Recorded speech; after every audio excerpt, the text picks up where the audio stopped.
Hello, everybody. Thank you for tuning in to Discover Magic Podcast. My name is Jason, and that is I'm Steve. Steve. Be sure to like and subscribe. Be sure to, if this is your first time here, be sure to like and subscribe and comment below and share with your friends and family and let us know how we're doing. And if you really want to, you can send us a voicemail and we can play it on the next episode. All of that info is down in the description. Below. In the description below, sure. Steve, I see something new in the background. Yeah, let's a little bit. That's my original right there. The arm's in the way a little bit. Here, let me move it out of the way. Well, that's in the way. There you go. That's my original Millennium Falcon from 1980. Nice. It's from the Empire Strikes Back. I still have the box. And I thought, what's it doing in the box? I'd rather have it being displayed out here. Now, do you have the characters? Yeah, I do have the original action figures too. They're in the Darth Vader case. This is really hard to do. Right there. It's in the Darth Vader case. I have I forgot how many action figures, but I have quite a few. I like to say thanks to my buddy Rashawn, who I actually sold him that Millennium Falcon. And when I moved out of my area up here, I really missed having my Millennium Falcon. But he was so nice that he actually found all the missing parts, stickers, everything for that. Wow. He put it all together. He even fixed my little buzzer. So I don't know if you know, on the side of the Millennium Falcon, there's an actual trigger that makes a noise, and he fixed all that, and he sold it back to me. So I actually gave him more than what I sold it to, just because he fixed it all up, and he kept it for me, thinking, if I ever wanted it back. How long did he have it for? Or a few years he had it. Nice. Yeah. So thanks to Rashawn. That's kind of cool. Yeah. He's also a huge Star Wars nut. So, and then in my walls, I'm going to be building, like what you did. You did a miniature version of the, I forgot what they're called. Death Star? Is it from the Death Star? I would just say the background walls on the Death Star, I guess. Yeah. But for people not watching, but it's or just listening, it's the lights. They have like the long lines, the vertical lines, different, curved pill shapes, I guess. Yeah, they're pill shapes. So I drew up a sketch or not a sketch, but an actual drawing in GIMP. It's kind of like a Photoshop, but free. So I drew it up in there, and I'm cutting it right now on my laser. So cool. Yeah. Maybe I'll try to put up some shots of the one that you sent me, and then maybe the one I made a while ago. Yeah. Okay. You don't want to see what that thing looks like now. It sat in the garage for probably a good year, and it's just. Like, did a bow in there? Oh yeah, it's wow. The top of it is just like coming apart, and that sucks. I was thinking if I could probably fix it, but I don't think I can. I might make another one just to put it back in the house or something. But yeah, it's pretty cool. It's been fun making it. Nick, now that I have this wall space, I think another lighted up thing on the wall would be kind of cool. Yep, definitely. So we have a guest today. Yeah. Pretty cool to have him on. Who is he? My friend Kenny. Well, it's our friend now. Is our friend Kenny. AlphaTraveler1 is our guest today. Yeah. So he's home based in Orlando. So he's our Walt Disney World Magic Kingdom guy. So be fun to have him on and ask him how he all started and all that sort of stuff. Wizards and witches, wherever you dwell, give us a hint by ringing the bell.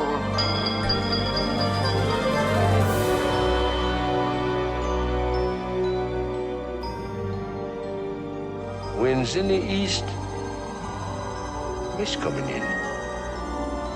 like something is brewing, about to begin.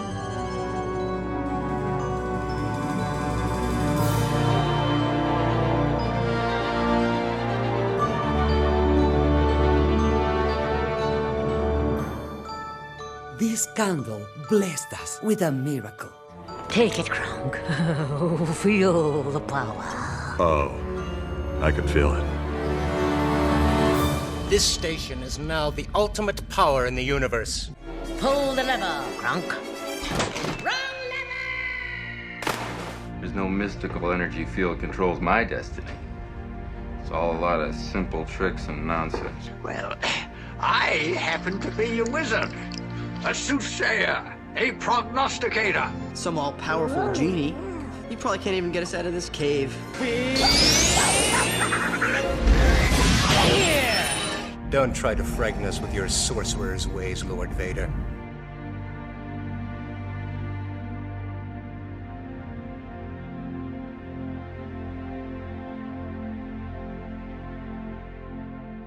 All right, so now on to our featured guest. We have Kenny from AlphaTraveler1. Hey, Kenny. How you doing, Kenny? How's the weather over there?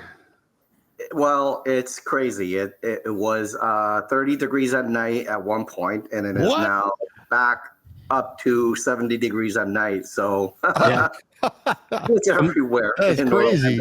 I got that from, like the last couple of weeks or whatever. I guess like temperature's been all over the place, up and down, and kind of weird. How's the weather by you, Steve?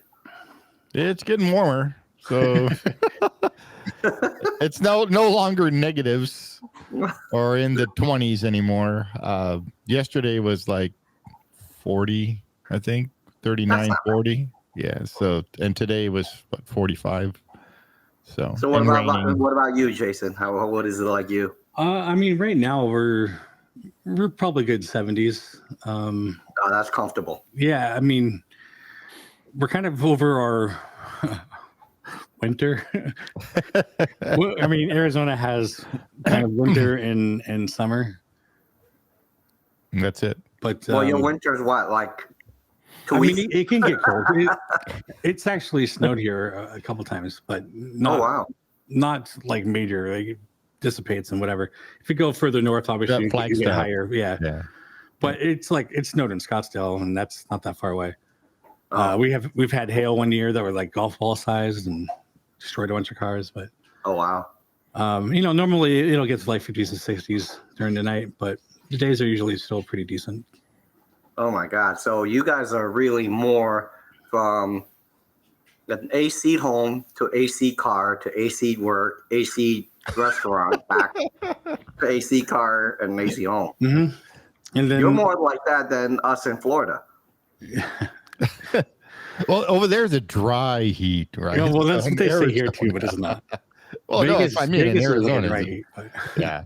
Oh my God, I remember. And then Kenny's got the humidity, right? Oh yeah, we get that too, but not like Florida. You're closer to the water, so you get that more. Yeah.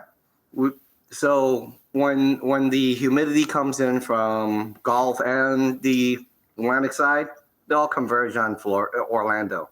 So we get it really like wet out over here. So we have monsoons during like August time, and that usually is very humid. So yeah.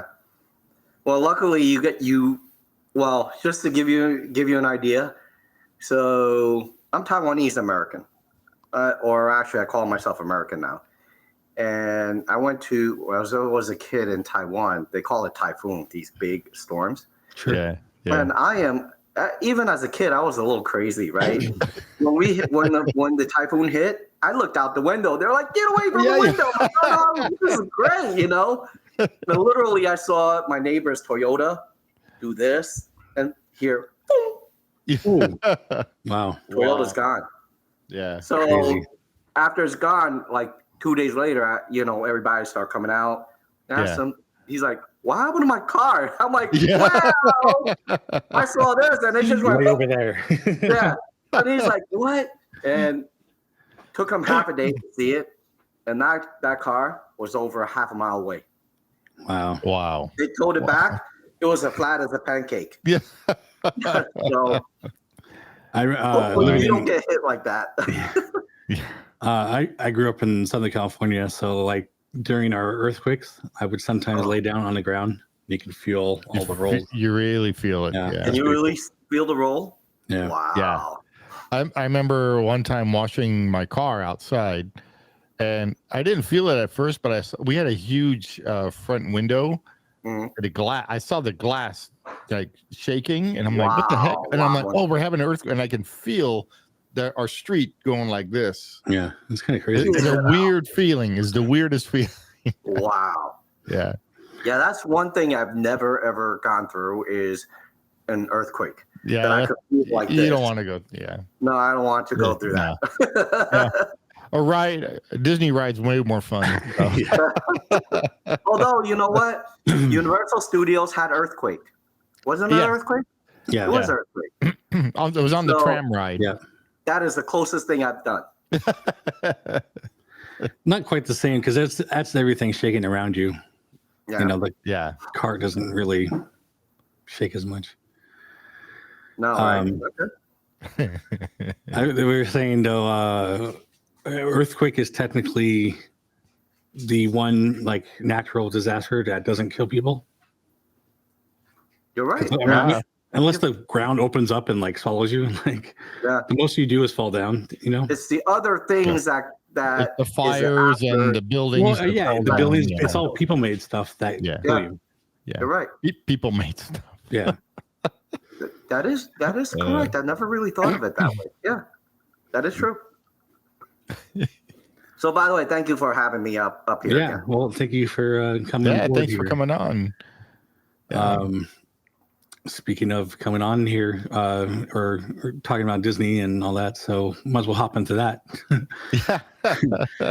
You have a channel where you film Disney related content and all that, but just kind of curious, like what made you start your YouTube channel? You know, when did you start it as well? Like that's part A, and then part B is how did you come up with that name? AlphaTraveler1. We have to that too. So I'm going to give you how I have come about to YouTube. So I started the YouTube channel over like 6 or 7 years ago. Oh, right. I said, I just it was just a weird thing. It was actually a challenge for my sister. So I was traveling a lot for work, and I was like, "Oh, I've been to this place, that place," and she's like, "I don't care. I haven't seen it. So how the hell do I know you were there?" And I'm like, "What do you mean? How do I know I'm there? Hold on, let me take a picture, I'm a liar. Send it to you." And she's like, "Yeah, that looks like it. You got it from the internet." So it's a postcard. I'm like, "Why would I get the stuff on the internet?" She goes, "I don't know." She's like, "I don't know you were on a business trip." So she's like, "If you want to, put it on YouTube so we can see it. So mine and everybody can see it." I'm like, "Really?" And she's like, "Yes, do that." And that's how I actually started. I started traveling different places, and I started putting stuff on YouTube, and my mom, my sister, and everybody could see it. She's like, "See, there we go." So it started. But when I started, the name wasn't AlphaTraveler1. It was something that it just came off of my head. It was titanium. I'm like, why am I putting that as a titanium? It doesn't tell me anything about my channel, right? But then again, and my sister's like, travel a lot, right? And she's like, "Why don't you do something about traveling?" And I like to write, believe it or not. Some people don't know that. And I was trying to write a novel about how I envision the future would be. Oh, nice. And did you finish that? I have not. Oh. And it's because, I've done so much travel that I just don't have time, right? Yeah. But I started out, the actual novel was actually called AlphaTraveler1. Oh, and wow. I actually come up with it. I'm like, wait a minute. My sister was right. It should have something to do with travel, right? And then I'm like, wait. I looked down. I'm like, I was writing this. I'm like, all right, let me just get to AlphaTraveler1, and this is the reason why it is what it is, and I just stuck with it. That's so cool. It's a weird story, but it's a story that kind of challenged me to, to put my journeys on YouTube, and then changing the name to something that's a little more appropriate. Instead of titanium. Right. People are like, what the hell is that? So it's a strong metal. it's a really nice metal, but what does that have to do with Disney? I'm like, well, you see that little piece over there on that ride? That's titanium. So that's the story. Yeah, well, that's cool. So do you do more than just Disney though? Do you still go to different places and travel and film those, or? I do. Let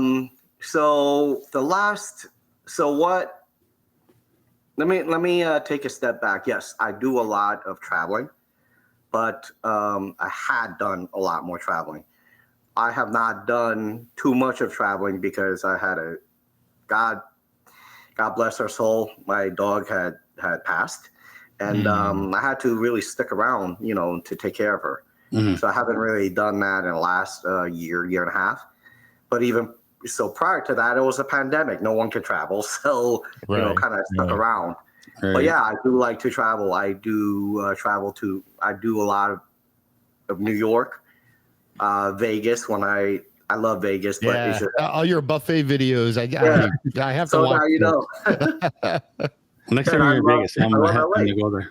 Yeah, and I tell you, I love LA. Watch his videos, and you know where to go to eat. Well, and then you can watch the ones that have robots and stuff. I love stuff that just are a little bit wacky. Not your normal things. And when I see those, I tend to make a video of it. Yeah. And like I said, I love my buffets. The only thing that I have to say I'm very, very disappointed with Orlando, believe it or not, is they don't have the best buffets in the United States. Yeah. The best buffets are in New York, Las Vegas, and LA. Orlando, not so much. Yeah. So, yeah. Yeah, I mean, it's kind of funny how Vegas has all these buffets. The casinos, I guess, always have those, but regular hotels don't really have buffets. They have little restaurants and stuff. Yeah. Inside, yeah. So my understanding is when you have the buffet, they feed you, and when you slow down, you tend to just sit down at the machine or games start to continue to play. I actually talked to a pit boss about that. I'm like, why the hell does everybody have a buffet? Or some restaurant that feeds you 2 pounds of meat, And like literally, he's like, come on, dude. He's like, what happens when you finish eating? I'm like, I feel sleepy, I'm like, I don't want to move. He's like, yeah. The reason is after you eat, you're like, yeah, my hotel's like that far. I'm just going to sit there and just hang out a little bit, let it digest. And when you let it digest, you spend more money. Right. So that's the reason behind the Vegas buffets. You start playing cards, and then they're like, oh, here's a little comp for a buffet. Yeah, there you go. So you know how that works. Yeah. That's funny. Keep you there. But yeah, literally that's I try to do a lot more things that are a little more interesting, in my opinion, to show people this world is not only about, theme parks and, and various different things for you to just take a look, and things that kind of makes you say, oh, I like that. Yeah.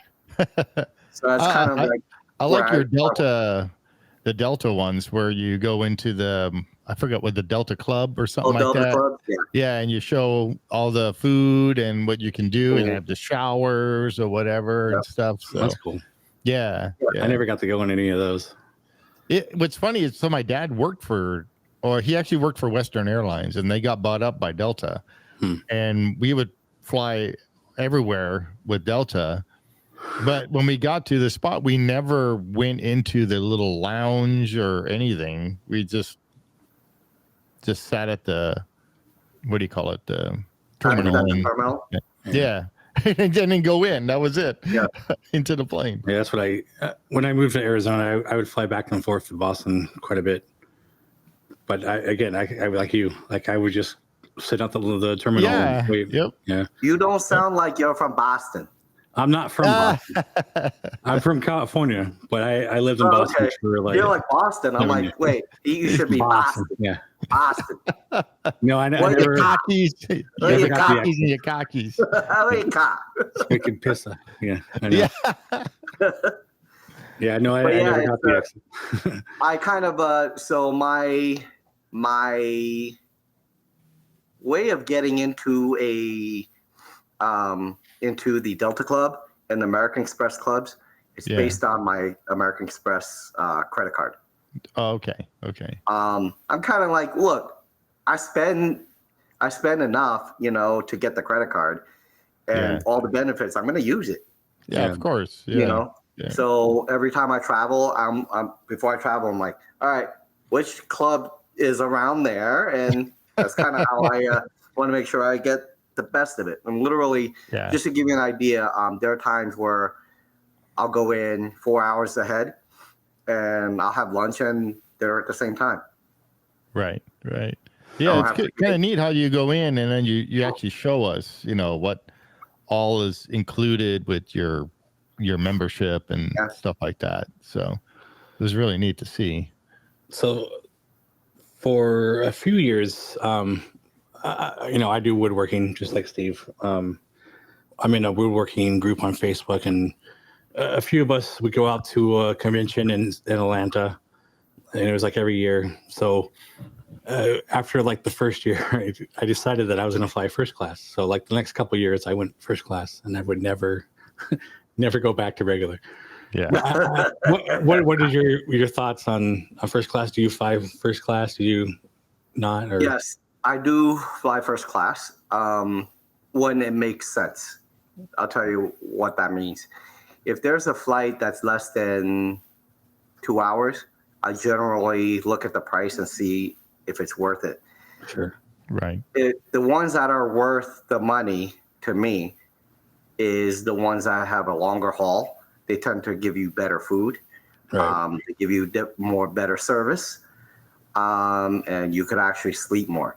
There are certain flights, they would actually have a lay flat ones. Oh yeah. Where, those I like, but they are a little more expensive. But when I do travel, I kind of look at it. If the round trip ticket was less than $1,200 for a round trip, and if it's first class, I'll take it. Right. But if it's more than that, I would not do that. I'll just stick around in coach. I don't care. I have a certain dollar threshold. Right. Well, that makes sense.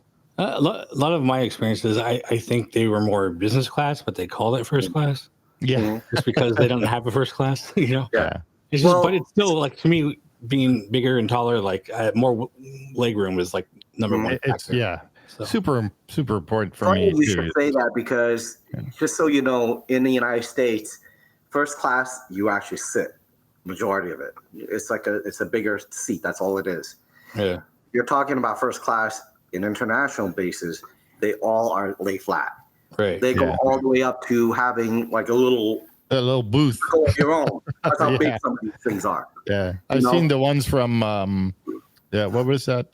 SAS, Singapore Airlines, and so beautiful. Some of those are beautiful, but you're also spending $3,000 to $4,000. Yeah. The question is, is $3,000 to $4,000 worth, having a little bit of a Dom Perignon, a little bit of Sapuga caviar? I don't know. I'm not sure if I would actually spring for that. Yeah. Well, when my dad worked for Delta, we flew first class. We had to fly standby because he's an employee, but we still got to fly first class or business class. And I remember I got so spoiled sitting in first class in business that when the ticket ended my thing ended when I turned 23. So after that, I had to fly coach with my dad. So now I went to Hawaii with my brother and I flew in coach, and I could not sit in coach. My knees were up against the seat in front of me. It was so uncomfortable. And then you got to fly 5 hours like that. Well, you also need to know that I think within the last 5 or 6 years, the newer planes, my understanding is they cut 1 or 2 rows. No, they added 1 or 2 rows to the full even smaller stretch, now. and then it's gotten smaller. This is the reason why your knees are touching that. Yeah, that's crazy. Yeah. Yeah, So no, so I'd rather drive. isn't as good as it was before. Yeah. The 60s flights were all people dressing up, and there's like lounge couches and stuff. Let's go sit in the lounge in the front of the plane and all that. They don't have those anymore. They need to bring that back. Yeah. I totally agree. But now this is the reason why I never rename my channel to like a Disney or Universal. Right. Yeah. A little more to that. Yeah. It's where this dude came up with the channel name for my second channel, Signs of Amusement, because I was making signs and we wanted to explore more content related and have fun with it. So he's like, "Well, Signs of Amusement." I'm like, "That's perfect." Never went across my mind. Yeah. Because we were in a group text that he sends out this text saying, "Hey guys, I need help. I'm making another channel. What should I'm going to be making signs, but for the amusement parks. What should I name it?" And it just came. There you go, and it just naturally came. Yeah. I love stories like that.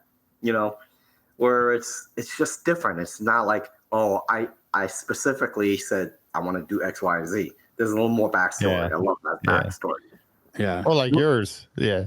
Yours just came from a novel that you're writing. It's so cool. Yeah. My other channel, Interactive Realm, came because I wanted to start making video games. So it was actually Interactive Realm Multimedia, and never really did that. But I still thought it was, it's an interactive thing that I want to make signs for people and all, whatever. Yeah.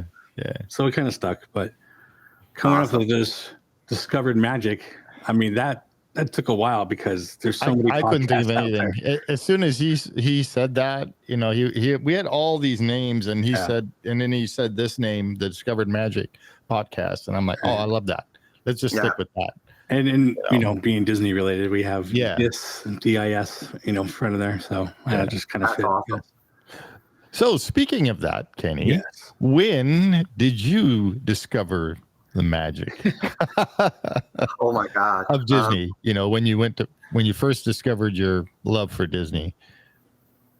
Believe it or not, when I was about 11 years old. Oh, okay. We started. Our family took our first actual family trip outside of New York. So I used to live in New York, concrete jungle, and this was the first time that we took a flight together. Went to Orlando, and this was the first time where I saw such a big place, such beauty. All my family, cousins, everybody was happy. And this was the time where I saw my mom happy, my dad was happy. There were just it's so much love in that, and I kind of felt the same way. And that was when I realized, wow, this is a beautiful place, and I want to always come back here. And I kind of knew that was it. And then there was a hiatus between that and when I started working. Right. I started working when I was like 23, 24, and I started saying, where do I want to go? And then boom, that Disney thing came back, and it was magical even then. And every year since then, I've been to Disney at least once or twice a year. And that was mostly Disney World? Disney World, yes. I didn't discover Disneyland until over 10 years ago. I started going, and then I'm like, wow, this is fun, Yeah. And I kept sending, photos to my sisters. Like, I don't know, man. Those are from the internet. That's kind of how it started making fun of me, So yeah, but I kind of realized that Disney, the old Disney, to me had a lot more magic to it than the current Disney. Yeah, I agree. They treated their customers better. It's not about money, Yeah. So I don't even understand what is going on currently. It makes no sense. There's like everything I can think of just makes no sense. Yeah, it makes no sense to me either, because if you make such shitty, excuse the language, if you make such crappy new movies, you're not going to be able to put that into your parks in the future, because no one's going to know. Who's going to care? Think about that. Yep. The new movies are not memorable anymore. So like their newest, Wish movie, and I, truthfully, I haven't seen it, so I don't know. Some people like it, some people don't, but they were already throwing that character into the parks before it even came out, or trying to, and it's like nobody cares about this character right now. Yeah, and still nobody cares. And the thing is, you have characters like Frozen did so well, right? And then all of a sudden, going to the second movie, I was kind of like, oh my God, are you kidding? It's horrible. It wasn't as good. A lot of my problem with Disney is that they make a great first movie. First movie's great. And the second one, to me, it's kind of the quality of straight to streaming. Yeah. The quality is that bad, And to me, my problem is if I thought of it that way, it will not be memorable for me. So when I'm in a park, it wouldn't say to me, I got to do this because I love this character. Yeah. And that's what happened. Like I went to Epcot this past weekend, yesterday actually. Yeah. And I looked around. I'm like, all right, Ratatouille was fun, but okay. Do I want to pay $20-something, to run people just to sit there? And then before that, I have to get myself the front of the pass thing for another $15 or $18, whatever the heck it is. And I'm like, I live here. I'm like, I've done that, Right. Like for me, it wasn't enough for me to be like, yeah, I want to try this. Yeah. So that's how I was with Rise. I so wanted to ride Rise, but can never get on because of that. What do you call it? The virtual queue and all that. But if you do, the virtual queue and everything. They never took away the virtual queue. No, they have now. But they have now. So yeah, and that's why I was never be able to get on. And that was my reason too. Yeah, I didn't get on until it was like, I don't know, 3 years. I just got on it in October of last year. Yeah. It was fun though, right? Yeah, it was pretty fun. Yeah. Yeah. So very different. The problem, like I said, it's like that. The Disney magic was so much more better back in the days to me, and I think I don't know if I shared this with you guys, but about 20, 30 years ago, and I love talking to people, and 20, 30 years ago, people could work and take their families on a Disney vacation once or twice a year. Yeah. And as the years come down now, literally yesterday I was talking to some people and they said it took them 5 years to save for this vacation.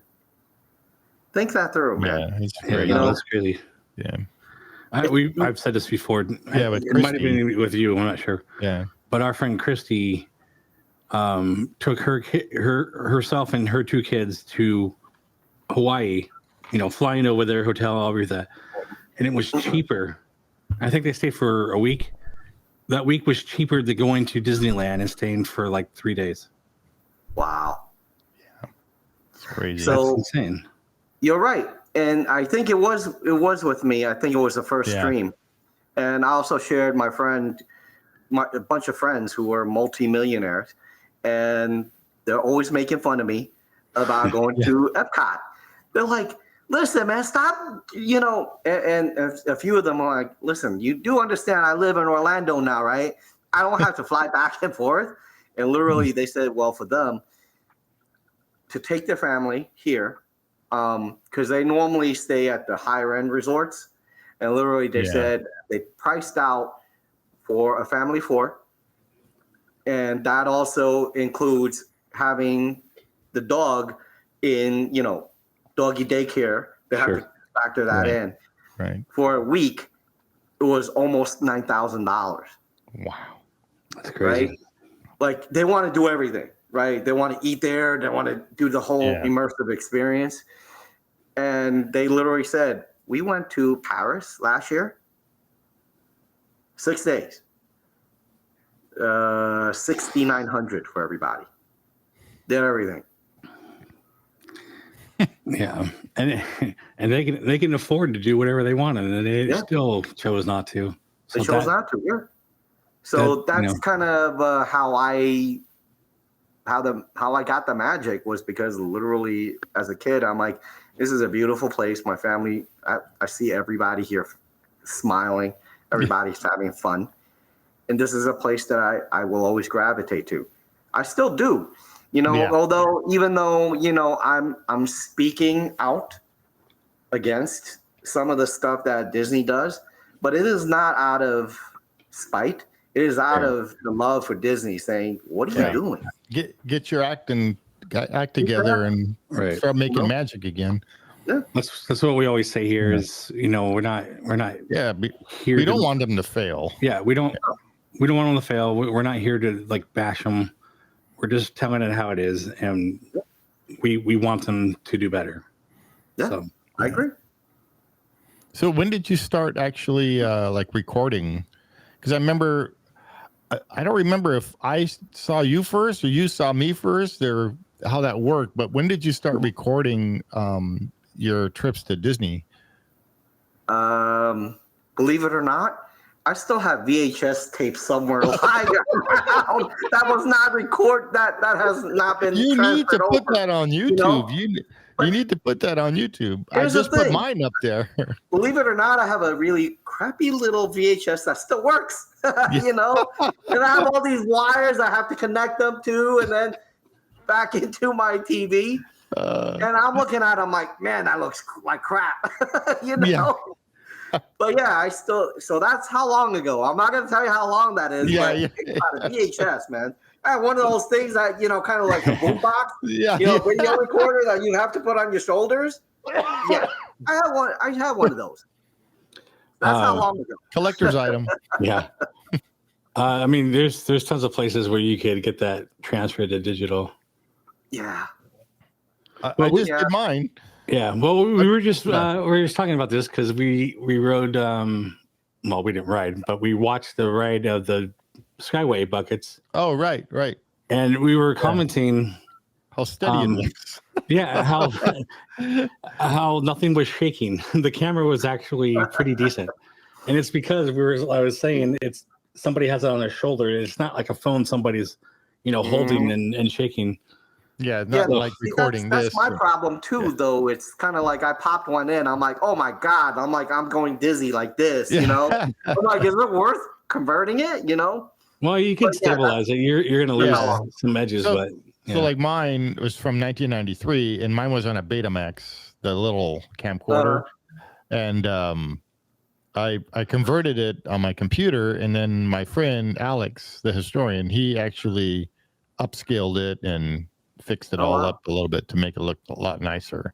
Nice. So, and that's what you see that's uploaded right now on my channel. See, that's cool, Yeah. But it's just kind of like, so for me, I started recording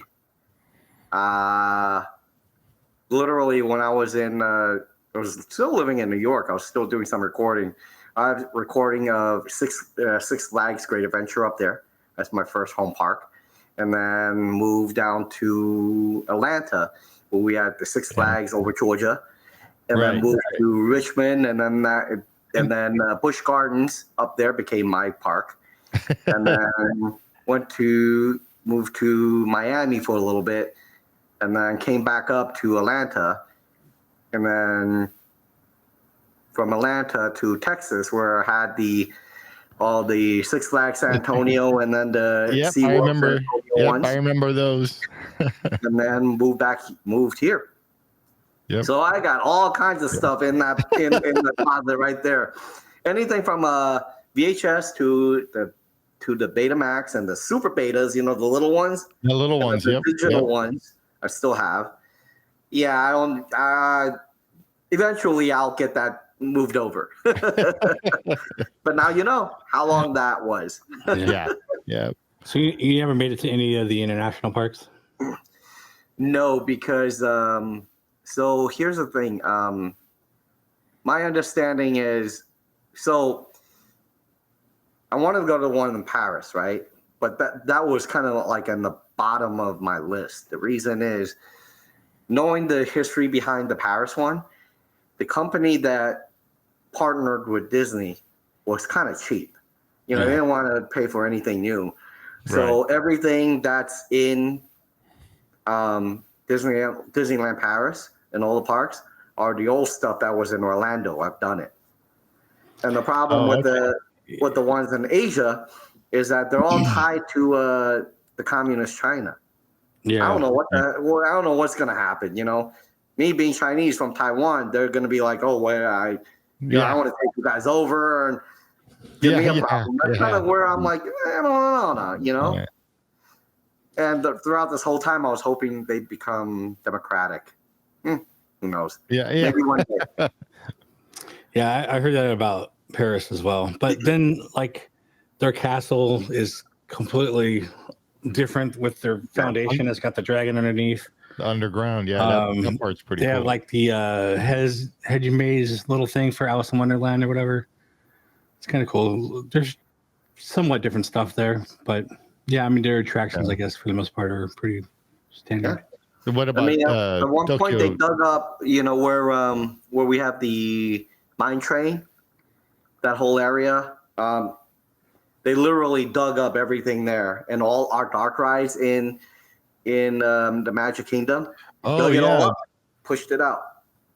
Wow. So, yeah, because you guys used to have like Snow White, everything right? you guys have in Disneyland. Oh yeah. You know. So now this is the reason why I never made it to Paris. I'm like, well, crap. I could go to Disneyland and do the same thing. You know. I think that's actually a good point. Why people.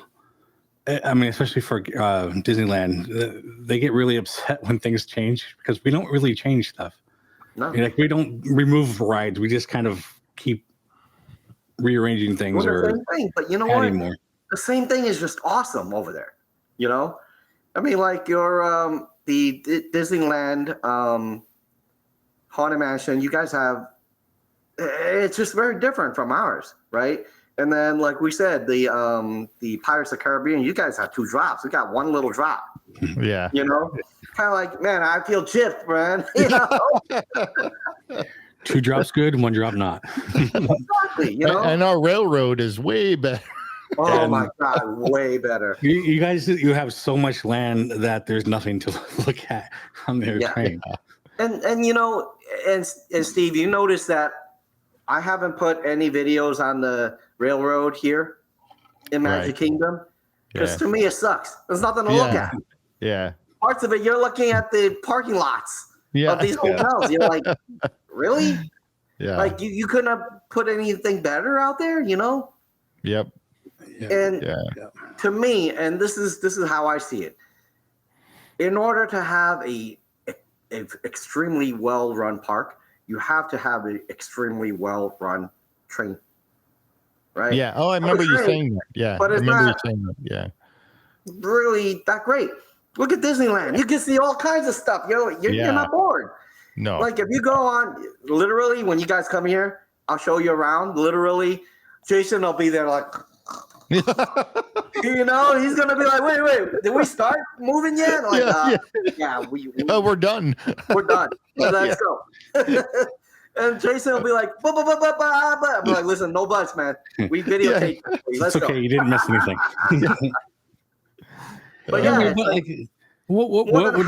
half of our train here, you're looking at parking lots. Yeah. Back lots. Nothing to look Like, at. I don't understand why they don't invest in probably very cheaply, a few $1 million. They could probably put all kinds of stuff along that railroad for people to look at. Yeah. And one of the things that this is a secret that a lot of Six Flags and Busch Gardens and the Busch Gardens will not tell you. If you really love that park, you'll know this. Their rides during the holidays are fantastic. The trains. During Halloween, they will put scare actors out there. And if you ride them at night, they'll come running up at you. How cool is that, right? Yeah. During the Christmas time, you see a whole bunch of stuff, decoration. Yeah. This is why I understand. Yeah, well, you should probably say Disney wants more money, but why don't they have like all the villains out like during Halloween? You're gonna have the thing in DCA now, and you got the whole Grove and stuff. Yeah. What do you guys have in I'm just saying, like, even in like Disneyland, they're not walking around and stuff. No, no. Well, it's because they want you to go to the Mickey's Not So Scary. Right. Here. That's what I mean. They want you to pay the extra ticket where they close the park early, so you're already missing out on that. Then you got to pay more to go to their thing, which is extra. Yeah. You pay extra to see them, and they'll bring out characters that we normally don't see. Like the Oogie Boogie, type of characters. Right. That's exactly what I'm talking about. So, like, if I was running things, I'd be like, look, just put those characters out there. I agree. But I got to tell you, those are the best times to go during the day because the locals know it's coming, so they'll stay away. Right. And literally, I went there for 2.5, almost 3 hours. I was able to do 8 or 9 rides. Wow. Think that through, good. man. That's good. That's a lot.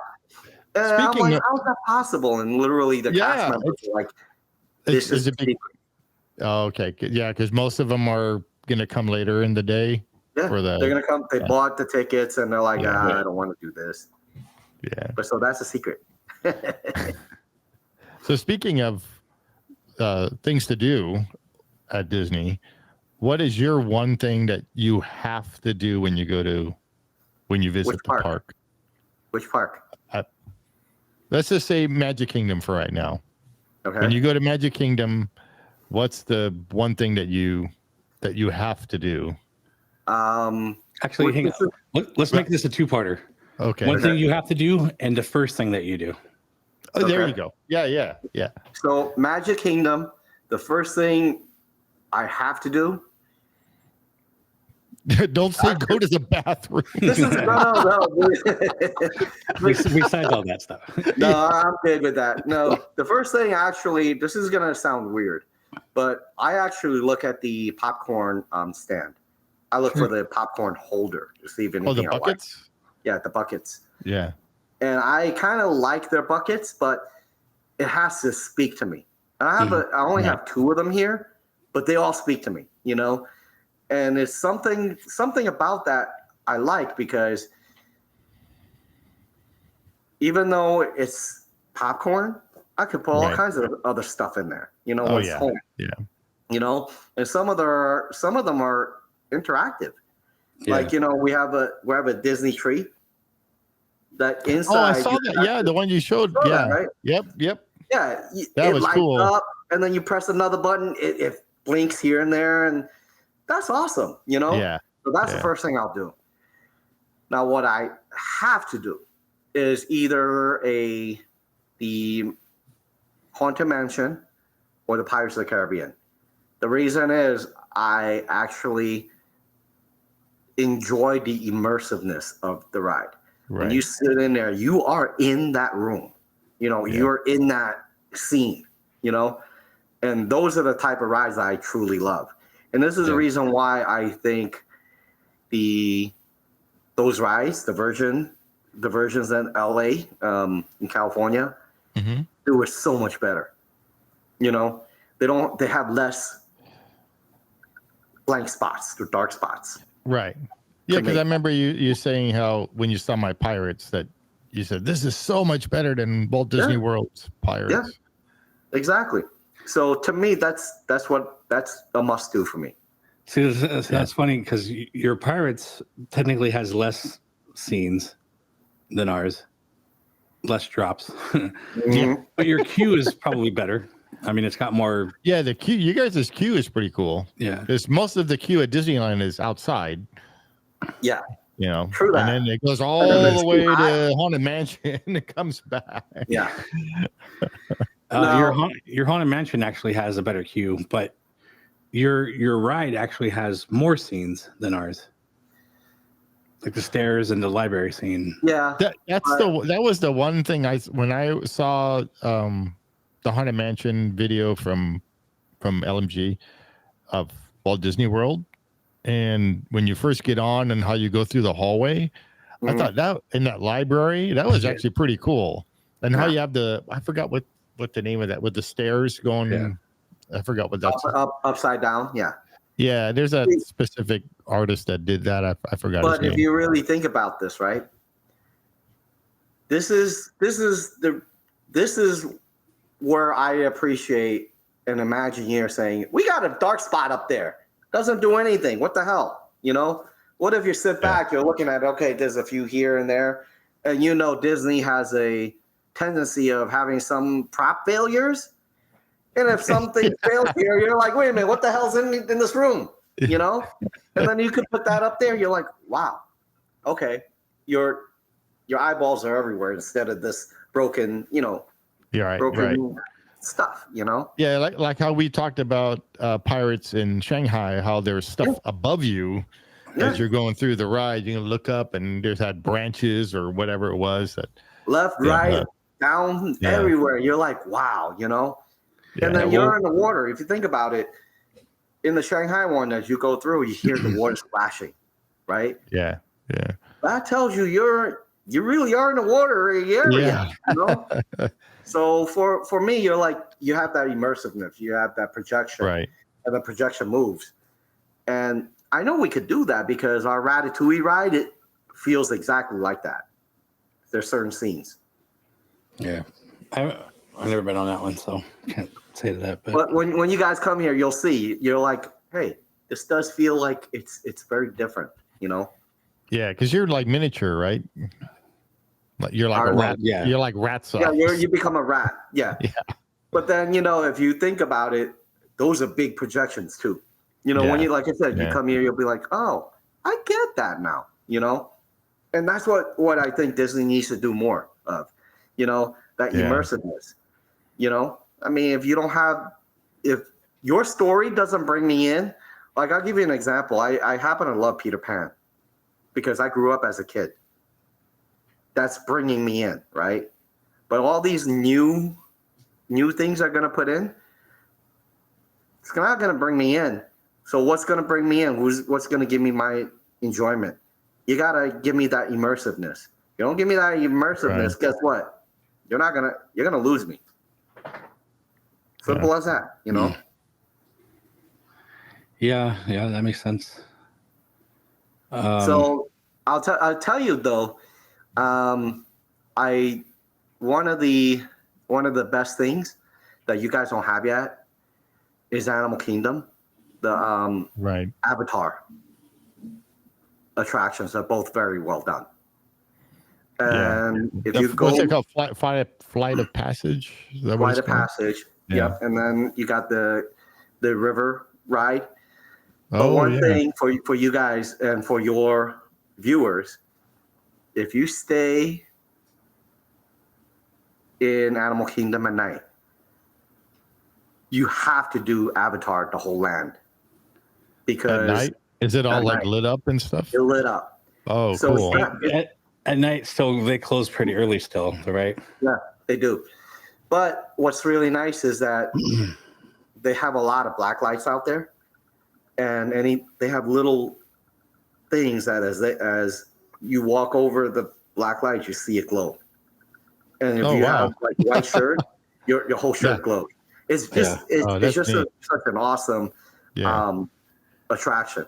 So just to let you know, if you ever do that, you gotta stay until dark. It's such an awesome place.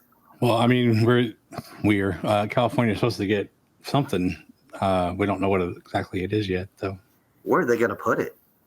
They say DCA somewhere. But really? It could be part of Disneyland Forward for all we know. Who knows? There is areas in California Adventure that are like dead space. They're the whole Hollywood land. Yeah, that's besides Monsters Inc. The whole thing just is to go. Yeah, that's like I always say I'm not a big DCA fan. The best part for me at DCA is Cars Land. I love Cars Land. Oh, I love Cars Land too. Yeah, the way they did that is really. I wish they would have put that for you guys, and you know they had to take out the Animal Kingdom's dinosaur. So it's the same. So if you look at the ride between your not dinosaur, I'm sorry. So yeah, actually, no, that's not dinosaur. It's the Indiana Jones and dinosaur has the same track. Yeah, right. So I think your Cars Land is like our track. Yeah, test track. Yeah. But I prefer yours better. This is the reason why. Yeah. There's a reason why I love Disneyland more than Disney. Although your test track's going to get an upgrade here soon. Yeah, every upgrade that they put in, you're like, what? That's it? You know, one light. From what I hear, it's going to be a whole overhaul. So who knows? No, we'll see. Because they've done like 3 or 4 updates or upgrades to it already. I haven't been impressed with any. So unless they redo it and put Cars Land in there, perfect. Yeah. So in the Magic Kingdom, your favorites are Pirates and Haunted Mansion. What about in Tomorrowland? Is there a specific attraction? I love the People Mover, man. Yeah, I just saw your breakdown. Your breakdown of the People Mover. That was really cool. My God, your walk. See, that's a slow attraction, but to do a real attraction, the Tron was fantastic. Yeah, that looks really cool. It is such a cool ride, but it was too short. Now, to me, if they extended it, put another building, put a little more track to it, it would have been perfect. And that's like huge building that it's in. It is huge. Yeah. It was 59 seconds from the minute they shoot you out to the minute you get back. I'm like, it's like Space Mountain is like what, a minute and a half or 2 minutes, something like that. I had the Apple Watch, and I started. Okay, boop, timed it 59 seconds, man. I'm like, wait, what? That's it? Yeah, you know, that's like our Peter Pan ride. So cool. It was that's the number one complaint I hear is that it's just way too short. Way too short. So getting back to your People Mover video, I commented on there too. So I think I don't know if you read it, but I was paying attention. Like, first off, you stopped right at the model of Epcot. Were you able to look at that? Or here's the funny thing. So I was in the front row, and everybody in the back was in the hot sun. Yeah. I was the only one who had AC hitting there. I'm like, this is great. I'm sitting there with my arms up like this. And people like, what the hell's he doing? But I was able to see everything. It was fantastic. That's cool. And, in my video, I enjoyed it, actually. We got stopped multiple times in multiple areas. And I got to see everything with lights on. And it's not much in there, but it's just so cool to see what's in how the burger's made in the background, so to say, Yeah. But yeah, when we got walked out, I'm like, hey, this is cool. I get to walk the tracks. Yeah. So the one thing that I noticed is you walk down the stairs, and these stairs are completely hidden by trees surrounding them. Mm-hmm. And so I had this idea for my next Concilium episode where we discussing the sightlines, and how they hide certain things. Because I bet on the outside of that, no one actually knows there's staircases there. Yeah, we didn't. And literally, there was a part where I didn't film when we got out, where there was a bunch of people in front, they gave us free fast pass. One each. Voucher. Yeah. As you walk out, there's actually potters and plants there. You will never see it. I'm like, what the hell? Wow. How far away from the entrance or exit or whatever? You were literally so where we were literally right by It's a Beautiful Tomorrow thing. Carousel of Progress. Yeah, Carousel of Progress. We're right there. You would never see it. Wow. I'm like, wait a minute, what the hell? That's neat. Yeah. Like I said, you won't see it, and this is the reason why I love the People Mover. You can see so many things on in the background. Yeah, and that's what we miss with ours is when I remember as a kid or even as a teenager or in writing that, or in my 20s and writing it, and when you're writing it, you're going, oh, I want to go on that next. I want to go on because you're actually seeing all the you're seeing it. Yeah, you're seeing all the different attractions. You want to go and ride all of them. Or you go. In our case, our People Mover goes. I don't know if yours does. Goes through some of the attractions. Like yours goes through Space Mountain, right? Yep, we go through Space Mountain. And I was hoping I get stuck over there and lights on. I could see what's inside, Now that would have been fun, Because I love those videos where people get stuck and they're like filming everything. Yeah. That's awesome. But no. But the best part was, like I said, where I got stuck, I have all the AC hitting me. I'm like this. It was like an 80-some degree weather. And people back there like doing this. And, hot. Damn. I'm like, sucks being them. But I was thinking about it, the way they built DCA and there's no berms. What if they built the People Mover like that today? Would they bother hiding that stairs with the trees, or would they just show everything because they don't care anymore?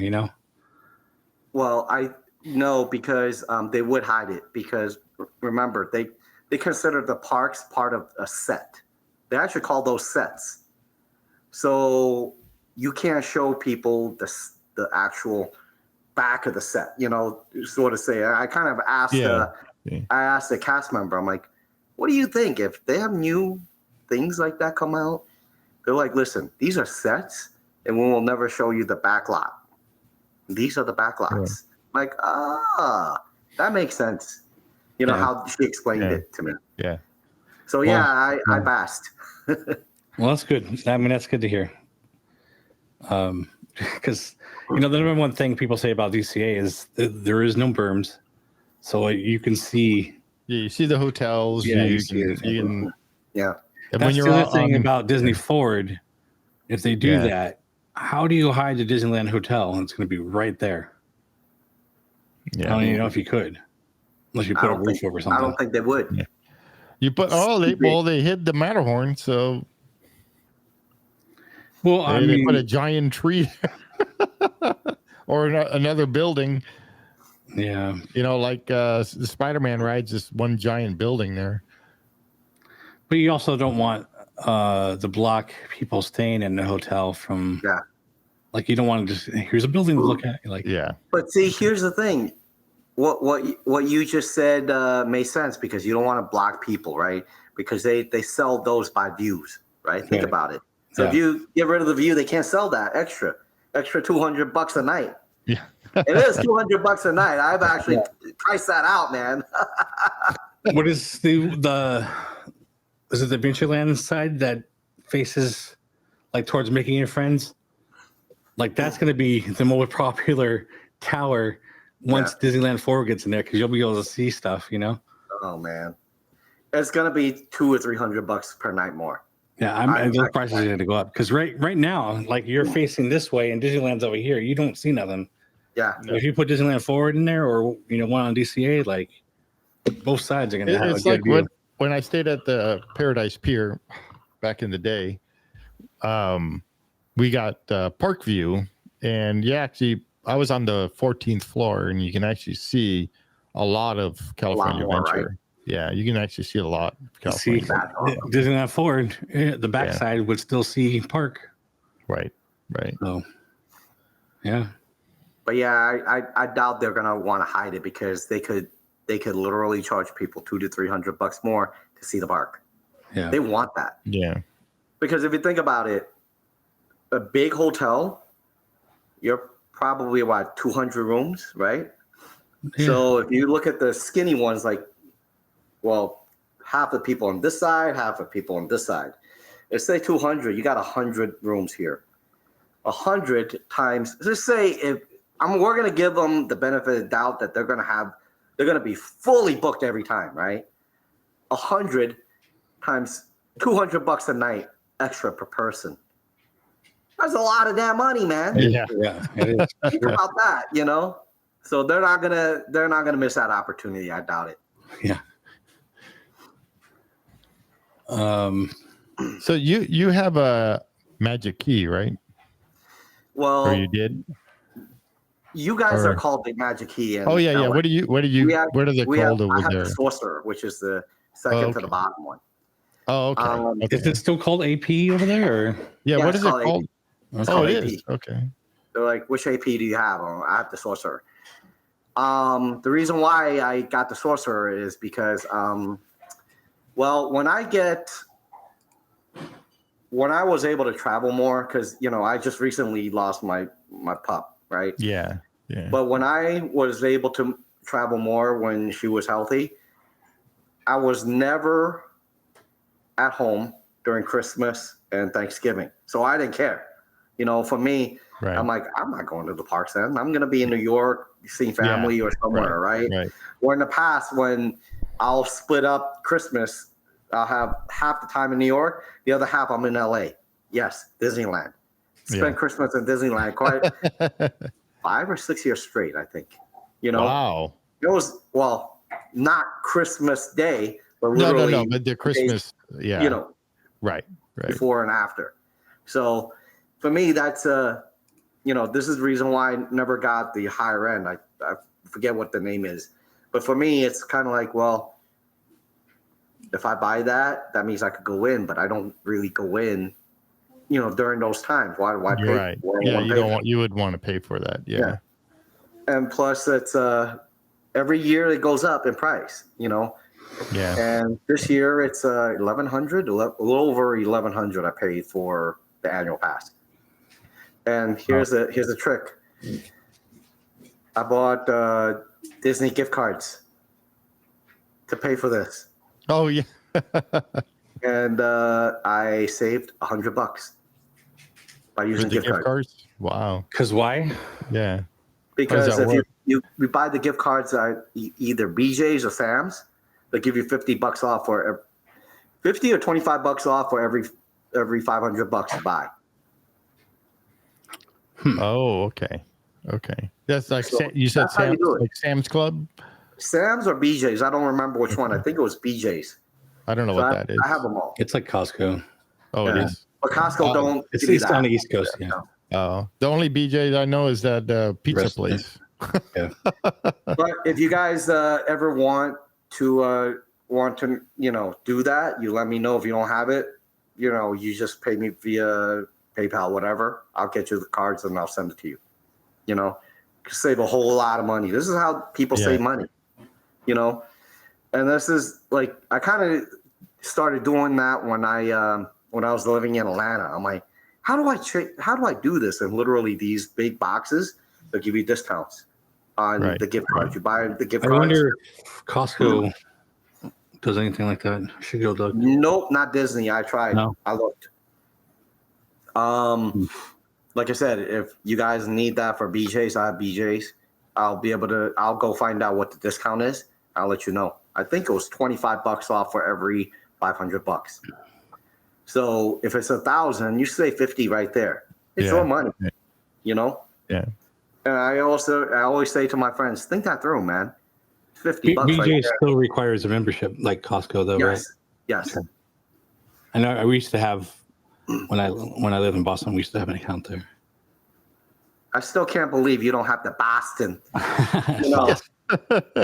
Come on, man, Boston. I never got next it. time you guys want to do that, you let me know a few months in advance. Cool. And if you want me to do that, I have no problem. Going to get it for you and save you guys $50. Do they have, or I guess the gift cards will work at Disneyland too, or yes, all Disney stores, Disney parks, whatever. I got my cards, and I literally went to Disney Springs to continue the membership. Simple. Yeah. So, like I said, $50 for 1,000. But if you want, you can use that. You can use that $50 for food. Yeah. I mean, think about this, right? I think your highest one is $1,500 now, right? In Disneyland. AP. I have no idea. It's like 17 something actually. Oh shit. Yeah. Sorry. Yeah. Think about this. You probably need 17. 4 of those $500 one, right? But if you did that, you save $100. Right. No, that's good. That makes sense. And I had to make sure, they could do that. I actually asked the customer service. I was like, yeah, man. Oh, right. We'll do it. And I went to Disney Springs, went to renew it, and they're like, swipe, whole bunch of them. I'm like, yeah, and there we go. So saved a bunch of money. I was thinking we could get to the games. Yeah. How I was going to say, I was trying to figure out this, what was it, yesterday? How long we've known each other, Kenny? Like, when did we start following each other on YouTube and stuff? Over 8 or 9 years ago. Yeah. Wow. Has it been that long? It was a long time ago. Yeah. Because Kenny was like I think you were like one of my first people that subscribed to me. And I was like one of the first subscribers. Yeah. And I remember I was a little channel then. I was like, what, about 50 to 100 subscribers then? Something. I remember. I think, and we started talking. Yeah. And we just started talking like right away. Yeah. So long time. It's almost it's almost full circle because Steve was a subscriber of mine. Yeah. That was the first. That's pretty cool. That's funny. Yeah, it's like I said, that's how you save money, man. For me, I'm very smart with my money. I will call myself frugal. I'm not cheap. I'll pay money whatever I want. I'm frugal. I'm smart on how I do it. And for me, it's like, I'm going to go out. If they're going to give me a discount for buying that gift card, right? You better be sure I'm going to do that, like I said, if you want to go out there and you want to get the highest tier, 1,700 after tax and everything, 2,000. And if you get 5 of those cards, you save $100. The only issue is not being able to get down there as much, as we want to. So I'm lucky if I get down there, if I have the AP only, if I get down there like 3 times a year. And at that point, like, it doesn't make sense to buy the highest price. Yeah. I agree. So like I usually go for the lowest or, the second one maybe, but our lowest one is $749, I think now. Oh my God, really? That's the lowest one? Besides the Southern California version, which I can't get anyway. So yeah. Because the last one that I bought was like three something or 400. The Flex one, right? The Flex, yeah. That's what I had, which they got rid of. So right. And I like the Flex. I mean, you still had to make a reservation, which at that time I didn't mind it too much because back then reservations was like wide open. So after work, I would just go on my phone and reserve, and then I just go there. It's the same day, no big deal. Yeah, those days are over, man. Yep. Yeah, I remember when I first moved down here, when really the country really started really opening up. I went to Disney. I went pop in and out. Yeah. Literally all the rides. And literally when things start opening up, I'm like, damn. What is that? 120 minutes for what now? Like, nah, man. Yeah. In the Magic Kingdom, 2 of the rides to me, that is not worth the wait. One of them is Peter Pan. It's always 120 to 160 minute wait. Yeah, it's like that, isn't it? Less than a minute. Yeah. What the hell am I gonna sit? I didn't even get enough AC in there, you know. But you're hoping that the ride will break down, and then that way, Yeah, you then I you'll could be- go look inside. But no, that never happens. You know, that is one of the most reliable rides out there. And then the other one is the Mine Train. It's always 180 minutes to 220. But where is the Mine Train located? Is it in Magic Kingdom? It's a Magic Kingdom. Okay. And literally where it was, where the 20,000 Leagues Under the Sea was. That's right. Yeah. They dug that up and put the Mine Train there. Okay. It's I have don't to get me look at wrong. It's a fun ride, fun little coaster. Right. But for me, 220 minutes, I'm not waiting for that. No. Especially if you live there, and you have a pass, Even 60 minutes, I'm like, I don't know if that's worth the wait, I think that's why when I went to Disneyland in October, and I was with Heyman with J-Man, and we went past Rise of the Resistance, and he's like, wow, there's hardly anybody in here. And I'm like, what? And he goes, yeah, because normally the line is way out here. Yeah. And I said, well, do you want to go in? I've never been on it. And he's like, yeah, let's go. So we went on it, and it was like, I can't remember. It was really quick. It was like 20-minute wait. If you know what might have happened? It was probably broken down, and it just opened up. Yeah, maybe. Yeah, that ride always breaks down. Yeah, ours too. It's got like 5 different types of ride vehicles, or whatever. Yeah, there's so much technology in that ride. So they did it well, though. I gotta say, it's very well done. Yeah. Cool. So you want to start our games? Yeah. I don't think Kenny knows about the games, huh? Oh, what games?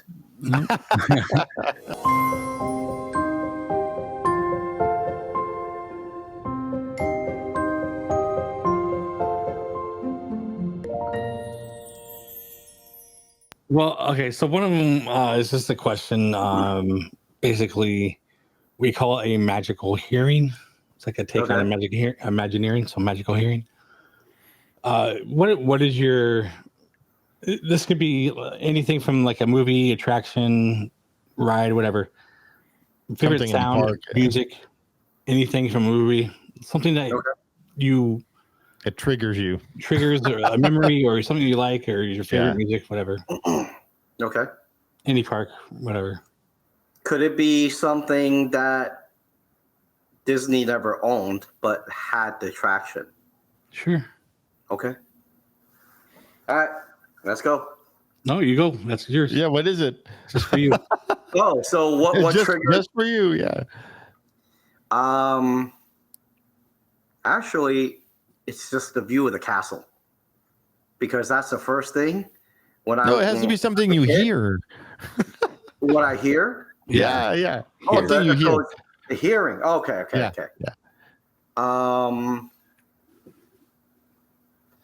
Actually, believe it or not, The Wizard of Oz. Whenever I hear The Wizard of Oz, it reminds me of the old MGM Studios. Where they with the movie ride, great movie ride. Yeah. Every time I hear that song, it just brings me back to that ride for some reason. Oh wow, it's such a weird thing. What is it? What's the song? Is that We're out to see the Wizard, the Wizard of Oz, and literally it was on in the ride. Yeah, I forgot about that. Yeah, we watched that with Zach, the guy from the UK. If you watch that part, the animatronics are very smooth for that age, for that time. Yeah, and this is the reason why I'm like, wow, they look real. Yeah, that's we had the scary looking little people. Oh yeah. What were they called? The Munchkins. Munchkins. Yeah. Yep. So some of those animatronics are scary looking. I mean, it's not anything to wrap on animatronics. It's just how they were dressed, or the wigs, or like it's just. I think they were already, worn. That too. Yeah. Yeah. But yeah, that song actually triggers me to think about that every time. Yeah. Huh. Yeah. Well, that's cool. That's different. We've never, normally it'd be like you hear it as soon as you walk in, you hear the music. Or like Udi was with the release of the boat from Pirates when you launch off and it goes whoosh, and then you. But never. That's what triggers you. Not me. That was with Udi. Oh, okay. That's what he was saying. Yours was the music playing from Small World to so when you're walking at Disneyland, you're walking from Small World to Alice in Wonderland. There's a transition there where you hear the music from Small World, and then all of a sudden it just changes into the teacup music. It's a neat little transition there of the way the music changes, and that's one of mine is that noise, that music. I've never noticed that. Next time if I go to Disneyland, I'm gonna have to keep. Yeah, it's the way it transitions. It's pretty cool because you'll be standing, right outside of Small World, coming up to Storybook Land, and you can still hear the music from Small World. And you take a few more steps, and now you don't hear the Small World music anymore, but you hear the teacups music. Oh. It's the strangest thing. Yeah, I never paid attention to that. I'm just always so happy being there, Yeah. It's like there's a one section in the carousel there where you stand in the one spot and it echoes. Oh. Or cool. In Disneyland, yeah, near the entrance there. You know what's really weird? We have this is such a weird thing. For some reason, it always sticks to my mind. So we have Prince Henry's carousel. The horse thing. Oh yeah. Every time I see that or hear it, it reminds me of the one in Disneyland. It's such a weird thing because the first thing I learned about the one in Disneyland, every one of your horses have a name. And there's one called Devil's Rose. Oh, yeah. That totally blew my mind. Every time I see one of those things, it just brings me back to the name Devil's Rose. I don't know why. Because I only know Jingles. And I believe that was somewhere else and they brought it into the park because I think it's just like the longest running attraction because it was actually an attraction before Disneyland was built. I think you're right. Yeah, I have to.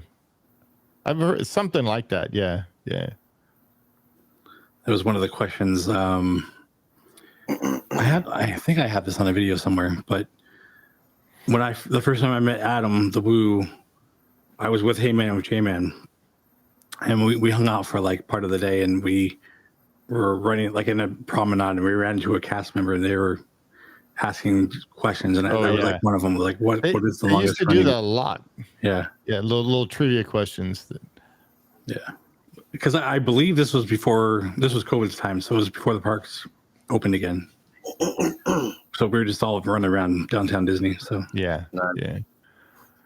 And you know what's really crazy is that literally 1 year before the pandemic hit, I was in Disneyland and I realized all the dark rides that you guys have, you could actually see a shadow of a demon on every ride. What? I can't see that. Yeah. Seriously. Look, go watch them. Go watch some of the videos. If you film it right, the shadows will all have horns.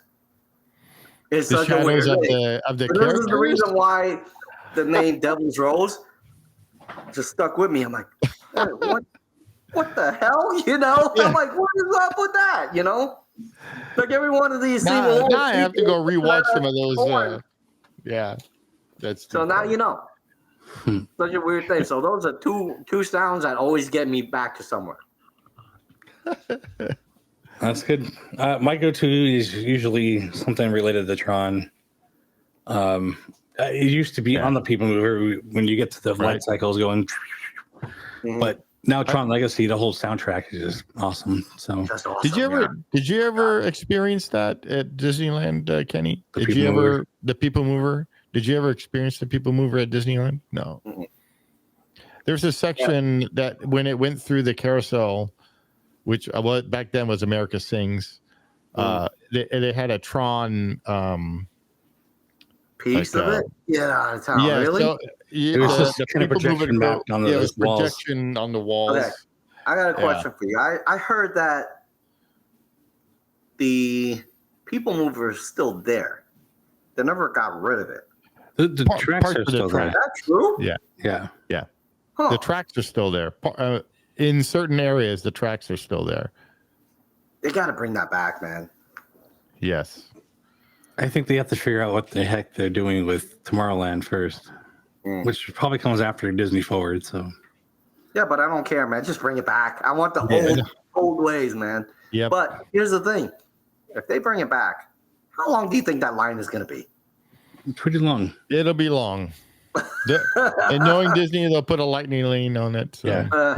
But that actually, the good thing with People Mover, and it's the same thing at Disney World. I mean, the thing just keeps going. There's no waiting for it eats up so many people. Yeah. Just like Pirates, there's so many people that even if it's a long line, it doesn't take that long. Yeah, it'll soak up a lot of people. That's that's the thing that I remember one time I was talking to someone about the People Mover. They're like, "Yeah, man, it was such a fantastic ride." I mean, this hits back to the train and even the Skyway bucket in Disney World. Yeah. You don't see nothing. People Mover in Disneyland and in Florida as well. You do see a lot. And that ride was like 15 minutes long. Oh, wow. It was just like a really cool, relaxing thing. Same reason you ride the train, you get to see a lot. Yeah, I would have definitely loved to see that, because all the OGs over there loved it, And I'm like, wait, literally one time I'm like, you guys have a People Mover? And they're like, nah, man. They're like, not anymore. They're like, there's just looks. I'm like, really? Is this still working? They're like, yeah, the tracks are still there. They got everything. I think they may still have the trains. I don't know. Well, not They're sure all on for that sale. one. There are some remnants. I think the ones that were underground might still be there. They were like there was a piece of underground. The key, when they changed it to the rocket rod, the key was underground underneath which is now Buzz Lightyear. You went down and you went back up, but there was like a monorail old People Mover car. Remember, and it was like taped with like black light. There's a picture somewhere. I can find that. Yeah, they got to bring that back. Yeah, and then technically part of the counter at what's it called, the exit store from Buzz Lightyear. Buzz Lightyear. Yeah, their counter is part of a People Mover car. What? Yeah. Like I said, I would have preferred them bring it back, because that's what makes it so special, Yeah. And if they did, it's not going to look anything like it does. No. I mean, first off, ours ran on a wheel. Yours runs on a magnet. Our track was changed when they did have the rocket rod, so there would have to redo a lot of stuff. Yeah. But still, that would be very special. I could guarantee you. Oh yeah. If they bought that back, Disneyland. I buy a ticket right away. Yeah. Yep. Tickets will be literally. They'll say, "Hey, listen, on these days, everybody's locked out, right?" Yeah. And I could guarantee you, someone's going to buy a day ticket or two to continue to do that because of that. I don't think Disney's really thinking straight, I guess. For me, it's about having the ability to soak up all the people in here and bringing as many people in as you can without screwing up that experience, you know? Yeah. And like at Disney, the Magic Kingdom here, I heard someone in the park say at any given time, 10 or 15% of all the attractions here are probably down. Wow. That's kind of screwed up, man. That's not good. You know? That's yeah. So that's a big number. I don't know how true that is, but I'm just saying, you know, well, you want to bring more people in, right? Get more rides that can soak this up. You know, if you don't put in rides that people want to ride or can relate to, then that's your problem. You know, as a CEO like Bob Iger, yeah man. Well, I mean, the other thing on there, and we were just saying this, if you want more people to come, and you know where I'm going with this, Steve. First off, kill your reservation system. Second, let me buy a magic key. Yep. We have this stupid queue, and I can't even buy it. So yeah, you still haven't been able to buy it? No. Oh God. Well, our buddy Mark was in the queue for 10 hours. Well, I heard about the last time we were talking that he said yeah, you were on 8 or 9 hours or something, and then by the time you get on, it says all expired. Yeah. I would be so pissed, man. Yep. Hey, Steve, he was holding it in. No. You have a key? No, I used to. Yeah, I've had a key or an annual pass since like the 90s, and I had one every year, all the way to like 2019, before I moved. So, and then I moved. It doesn't make sense now. I mean, you don't have access. No. It takes me 2 days to get there. So if I had to drive, I'm not going to fly. Let's screw that. No, thank you. Flying just takes way too much, I don't know, effort. Yeah. No, man. But your airport is freaking awesome, man. It literally takes less than 5 minutes to get into the airport. Which airport? LAX? No, not talking about LAX, the current one. Which one? My current one? The current one. Spokane? Are you in Washington? Well, Washington's like 30 minutes from here. Wait. I'm in Coeur d'Alene area. Okay, so maybe you're not in where I think you are. Where's that? I thought you were you're in I'm in North Idaho. North Idaho. Yeah. Not Idaho somewhere, right? You're in Idaho, right? Yeah, North Idaho. So there's Coeur d'Alene where I'm at, and then there's Spokane, which is like 30 minutes from here. What's the largest city in Idaho? Boise. Boise, That's so like 7 hours south. 7 hours south of. I thought you were near Boise. No, because I used to go on a business trip in Boise. It literally takes me 5 minutes to get in, and I'm like, I'm done. Oh, really? At that airport? Yeah. So it wasn't that bad. Actually, Spokane Airport is actually pretty nice too. It's pretty quick. So so that's not as bad. I mean, if you were stuck in Atlanta, man, you're screwed. Yeah, no, and I got to take that train. No, that's all right. Yeah. This is the reason why if you lived in Atlanta, they tell you gotta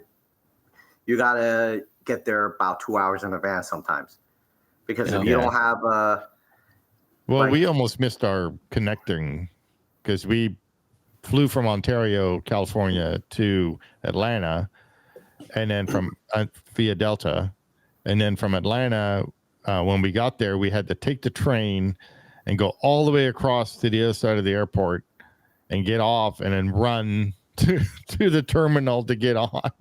Jeez. To get to that was crazy. Yeah, Atlanta airport's huge, man. Yeah. It's the largest, right? In LA or in the USA anyway. It is the largest, and also volume right now as well. But a good portion of volume is a lot of commercial. Oh, really? Like it was like DHL and FedEx and UPS. And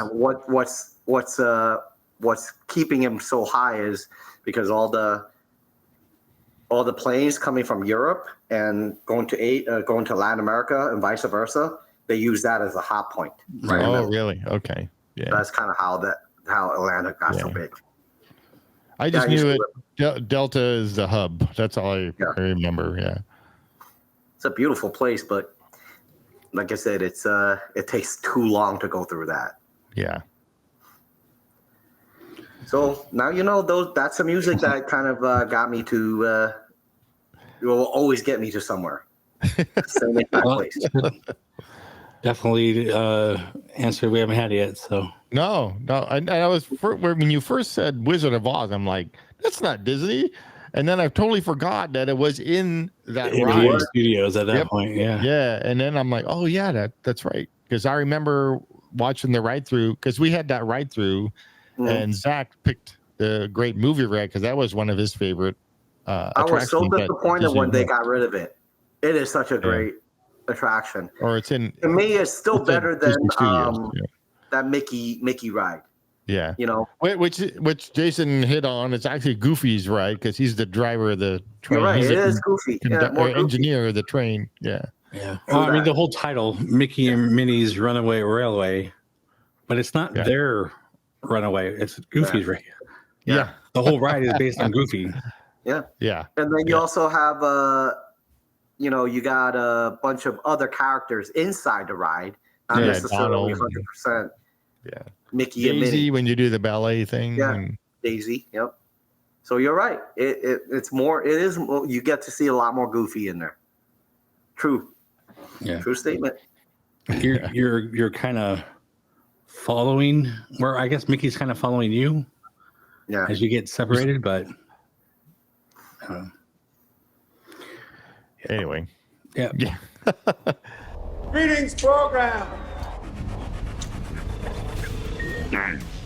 This is all his design. He wanted a new piece on the board to change the game. Where's the part? The only way to win is not to play.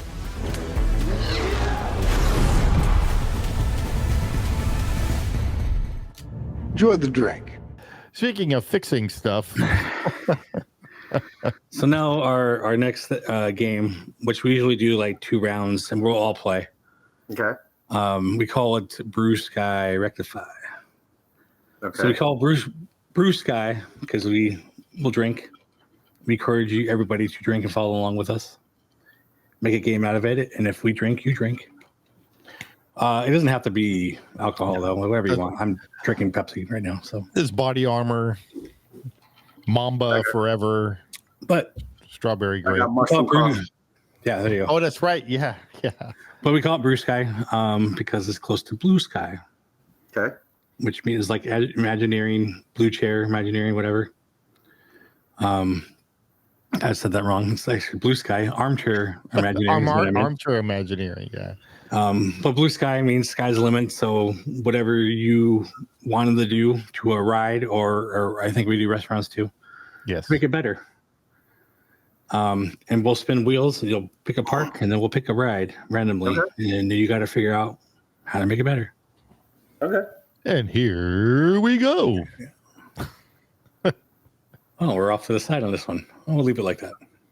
Yeah, that's actually kind of neat. Yeah, a little different. Kenny, you're going to go first. You are first. And ask Steve how many times he's gotten this. I know. He's gotten it you once. get California Adventure. Oh, for Kenny, we should have put Magic Kingdom in here. Or something. But there's so many. Yeah, I know things that I have to change. But here's what I will allow because of that.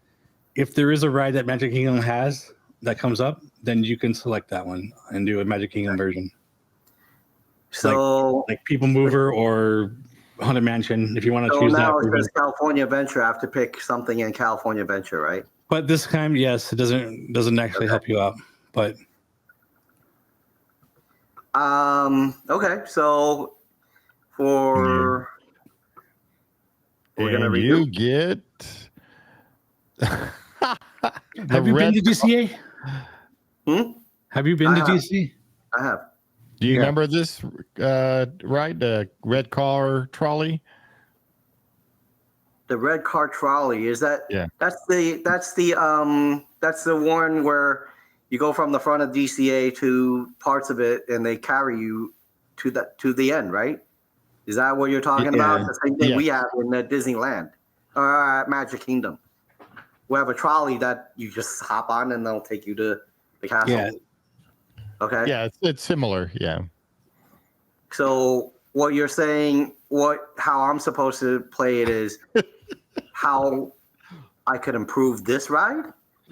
Yeah, it's rides or attractions or restaurants. So the red car trolley, even though it's not anything you don't wait in line for, still kind of counts. So personally, this is how I see it. Actually, given this thing of thought, the red car the trolley actually could fit into both parks because of the air and how beautiful it looks.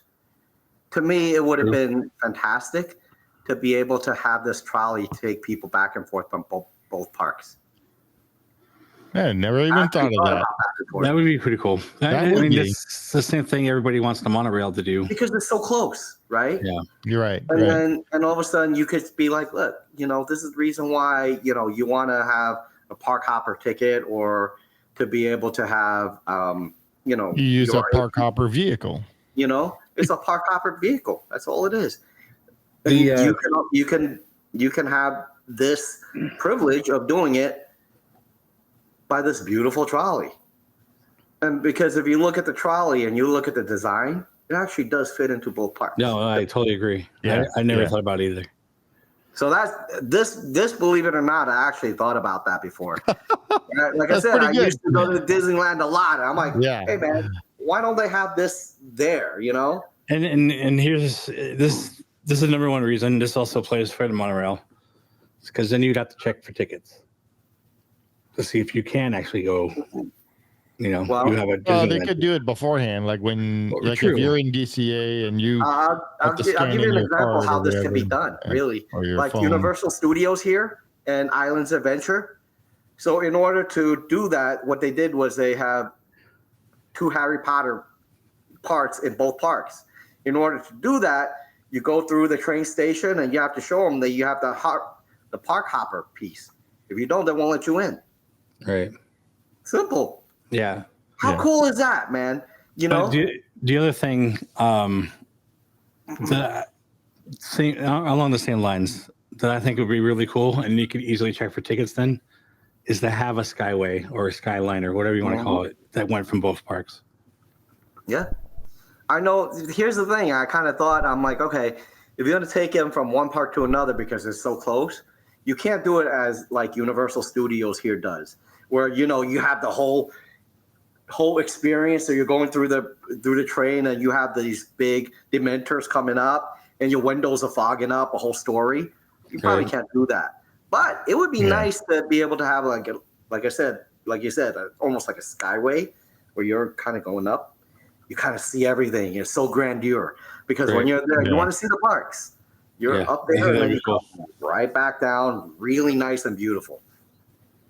That's how they could get around doing it, without putting extra money into having a special train where Universal actually bought and designed in Europe, and they put everything together.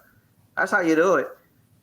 It's really simple to me, but again, what's simple for us, right, might not be simple for Disney because maybe they don't want to do that. Yeah. But the other easy thing would be the monorail because it already goes through the park. All you have to do is add a stop. Yeah. But the question is, if you did that, can people on the monorail ride that if you don't have a ticket? Well, I mean, you have to have a ticket to it. Right, but you already check tickets on Downtown Disney. Okay. So why not do it already in DCA and then you check tickets in Disneyland? Like you just check tickets every time, no matter what. Yeah. I'm saying you're already doing it in Downtown Disney. So how hard is it to do it on these other places? And then that would be so much more immersive, and so many people would do it. I could tell you. Yeah, but not only that, it no longer is just an attraction; it's actually transportation. Yeah, just like it is in Florida. Right. But you think about this, and I always think about this, right? One thing that I appreciate about the Magic Kingdom and the Magic Kingdom here is when you go on to So there are two ways to get to the Magic Kingdom from our ticketing agency, right? We have the tram. We also have the boat. Right. And the amount of time it takes you to go to the park, it becomes almost an attraction by itself. Right. You know, and if you're able to duplicate that in Disney, like you said, you know, to go through DCA and everything else, that will make it your first attraction. You know, and I kind of thought about that, like, you know, when you get there, yeah, okay, you walk over and you're in a park. Is there another way to say, you know, let me show you around, you know? And that was one piece to me I think Disneyland was missing every time I go there. It's kind of like, okay, you walk to the park. What else? You know, and that ride from the parking deck to the park was kind of short. On the tram? Yeah. Yeah, on the tram. Yeah, for you guys. From Disneyland. If I had my way, I would extend the monorail to go to Making Your Friends. Pick up people there. Yeah, but then you have to have the security inside the security. You're already. Oh yeah, you're security. Yeah. Okay. You're already checking for tickets. I mean. Yeah, on the outside. You could already check, I guess. Yeah. Well, we lose him? What happened? Is the internet cut out? Oh, no, wait. Oh. There he is. What did you do? It says I wasn't backstage. Oh, that's weird. I'm like, did I say something wrong? It's like, I didn't click on anything. Oh my God. I didn't do it. Okay. All right. I guess Steve. Am I next? I better get Disneyland. We'll see. I got Disneyland maybe once or twice when we played this game. Oh, yes. Day. Okay, good.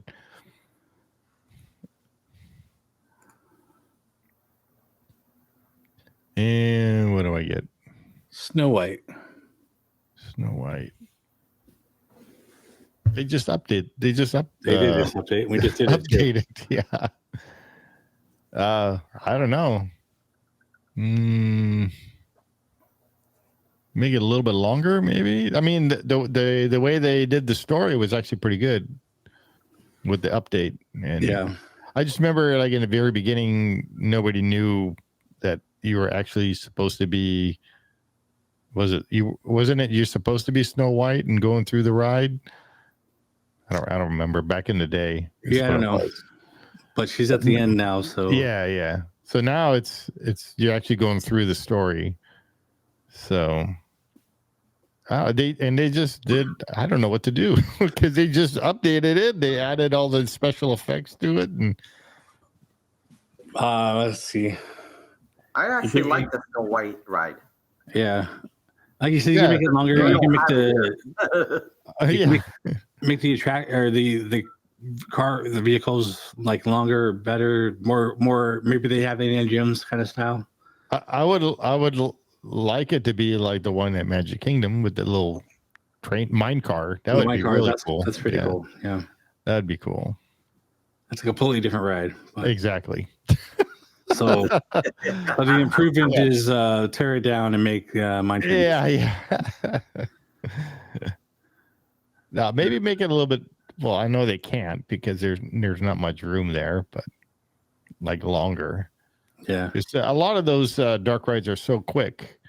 I think the longest one, meaning the dark ride in Fantasyland, not like Haunted Mansion, but I think the longest dark ride in Fantasyland would be Alice in Wonderland. I think that's the longest one because Peter Pan's super quick. Pinocchio is pretty quick. Snow White is quick. Mr. Toad, or did I already say Mr. Toad? No, yeah, but I just said it. Kind of quick too. Okay, yeah, that's pretty quick. And those are your dark rides from, and then Alice, and so I think Alice is the longest from them. But yeah, I don't know. I think they got that one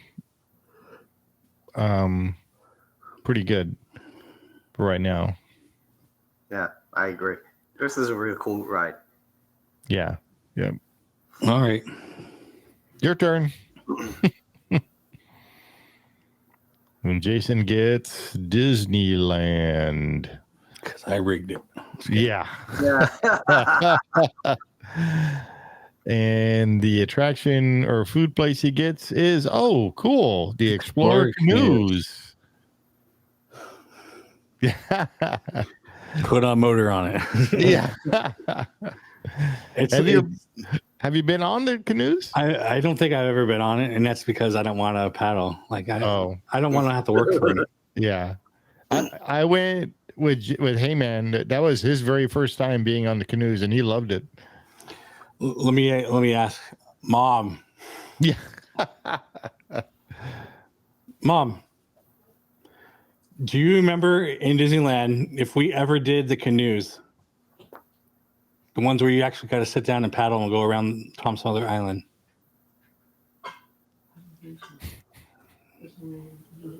No, it's because you have to work at it. So no, never did. Not even as a kid, probably. Yeah. Stupid submarines. There you go. I don't like the submarines either. I like the pond and everything. We keep saying that, but actual ride, no. All right, so there you go. Put a motor on it. You can hide it however you want, but half the people don't want to row on there anyway. So yeah. All right, round number 2. Oh, Disneyland. Nope. Oh, sorry, Kenny. Kenny. Disneyland.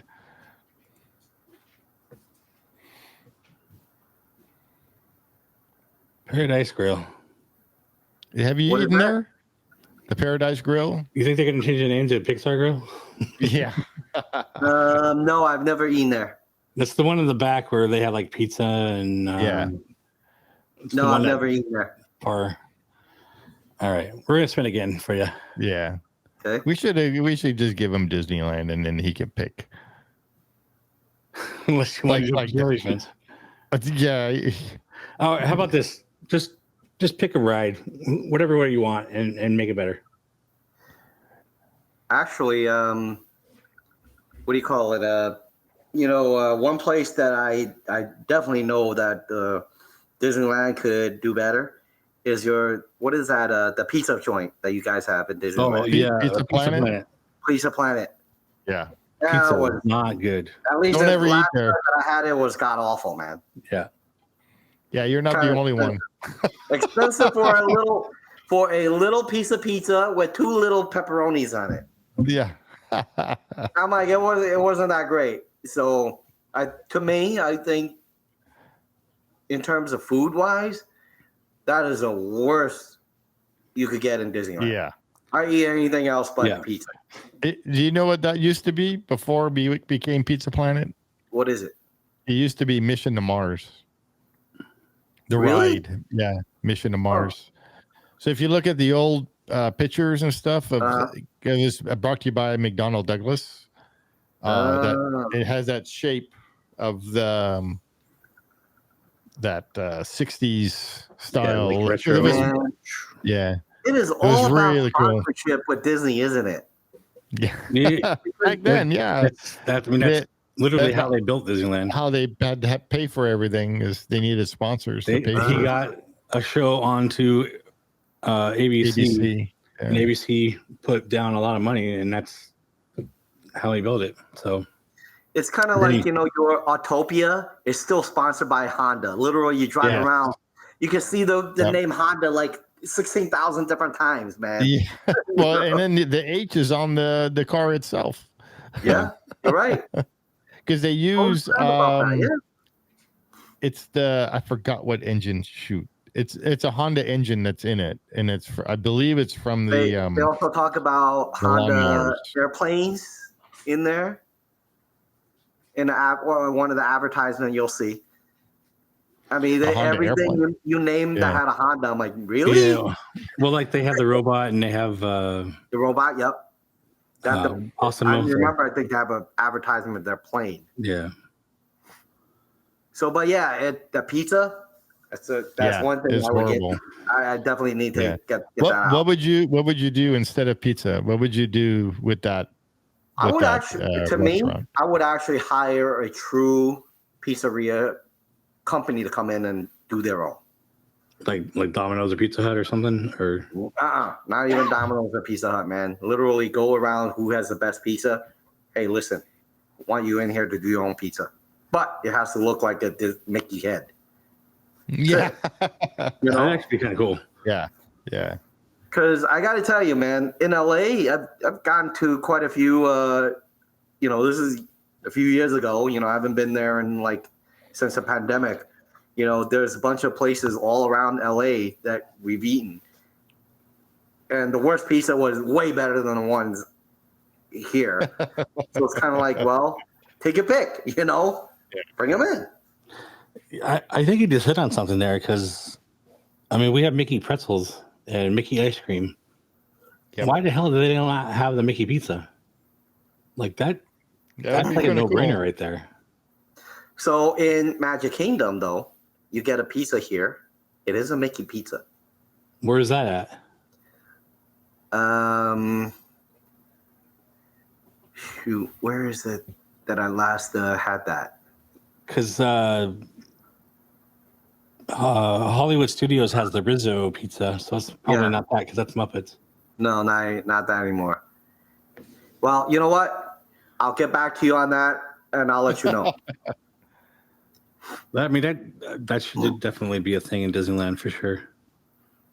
But yeah, for me, that pizza has to go, man. That was easy, man. Yeah. If you ask me about which food I want to get rid of, that was the first one. Yeah. I think I've gotten on that one before, and yeah, I probably just said make it better, but yeah, whatever. Either way, everybody knows it's not the greatest. No. Like I said, I would bring a real pizza place in instead of getting the frozen things or just toss it in there, man, because it doesn't taste good. Yeah. Hopefully, none of your listeners or viewers like that place. If you like it, I love it. Yeah. If you like it, I'm sorry. there is quite a few that we've heard that do not like that place. Yeah. Yeah. So there you go.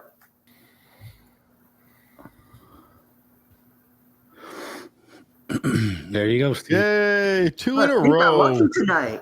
Woohoo! Finally. Oh, that's the wrong You one. gave me the wrong one. I'm just so used to going to that one. Yeah, I know. Refreshment corner. Oh, Coke corner. Coke corner. Yep. Probably more seating. Yeah. They have really good food there, and the line is never very long, but there's really hardly any place to sit for over there. So yeah, a lot of people are coming over from Jolly Holiday, and exactly because it's the transition between Jolly Holiday, Coke Corner, and the shops. So, and then you got every now and then the guy, the piano guy that does the what the heck was that called again? That type of piano. Ragtime. Ragtime. There we go. Yeah. So every once in a while, the Alice and Mad Hatter will hang out there. Yeah. They when I was there not too long ago. Well, I shouldn't say that. Not too long. It's been a couple of years. But they had a birthday party thing over there, and that was really fun to watch. I wish I would have recorded it because I haven't seen it since. Where whose birthday party was it? They actually had a few kids there that was their birthdays, and they had like a little birthday party thing, and it was Mad Hatter and Alice and I don't know, a bunch of little kids and stuff, and they did some games and everything while the guy, I think the piano guy was playing the music while they were doing the games. Well, I've seen something like they play like musical chairs and stuff like that. Yeah. And then the other one that they did was down in front of the teacups going towards Small World. They would do the red light, green light game with the kids and the moms and the strollers and stuff, mom and dads and stuff. That was actually also fun to watch. That's cool. Yeah. Next. Last one here is Jay, and he gets Disneyland. Disney. Shout out to Zach. Yeah, Zach. Pinocchio. Oh, you got, or as my relatives would say, Pinocchio. Pinocchio. I always want to say it as Geppetto is yelling on him, Pinocchio. Yeah. How would you fix that or improve it? It's almost as bad as Snow White. I don't mean it's bad, but like no, I know what you mean. How I have no idea. Yeah.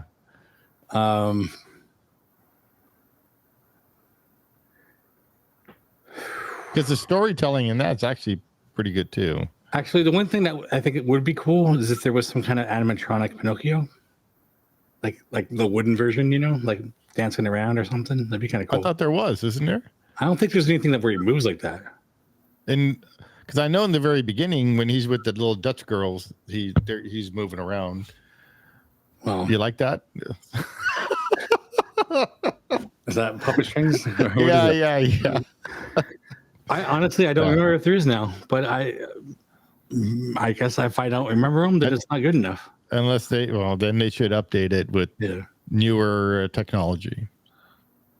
Maybe add cartoon snips to it, like Alice did. Oh yeah, like on the wall, there was like a monitor or whatever. Yeah.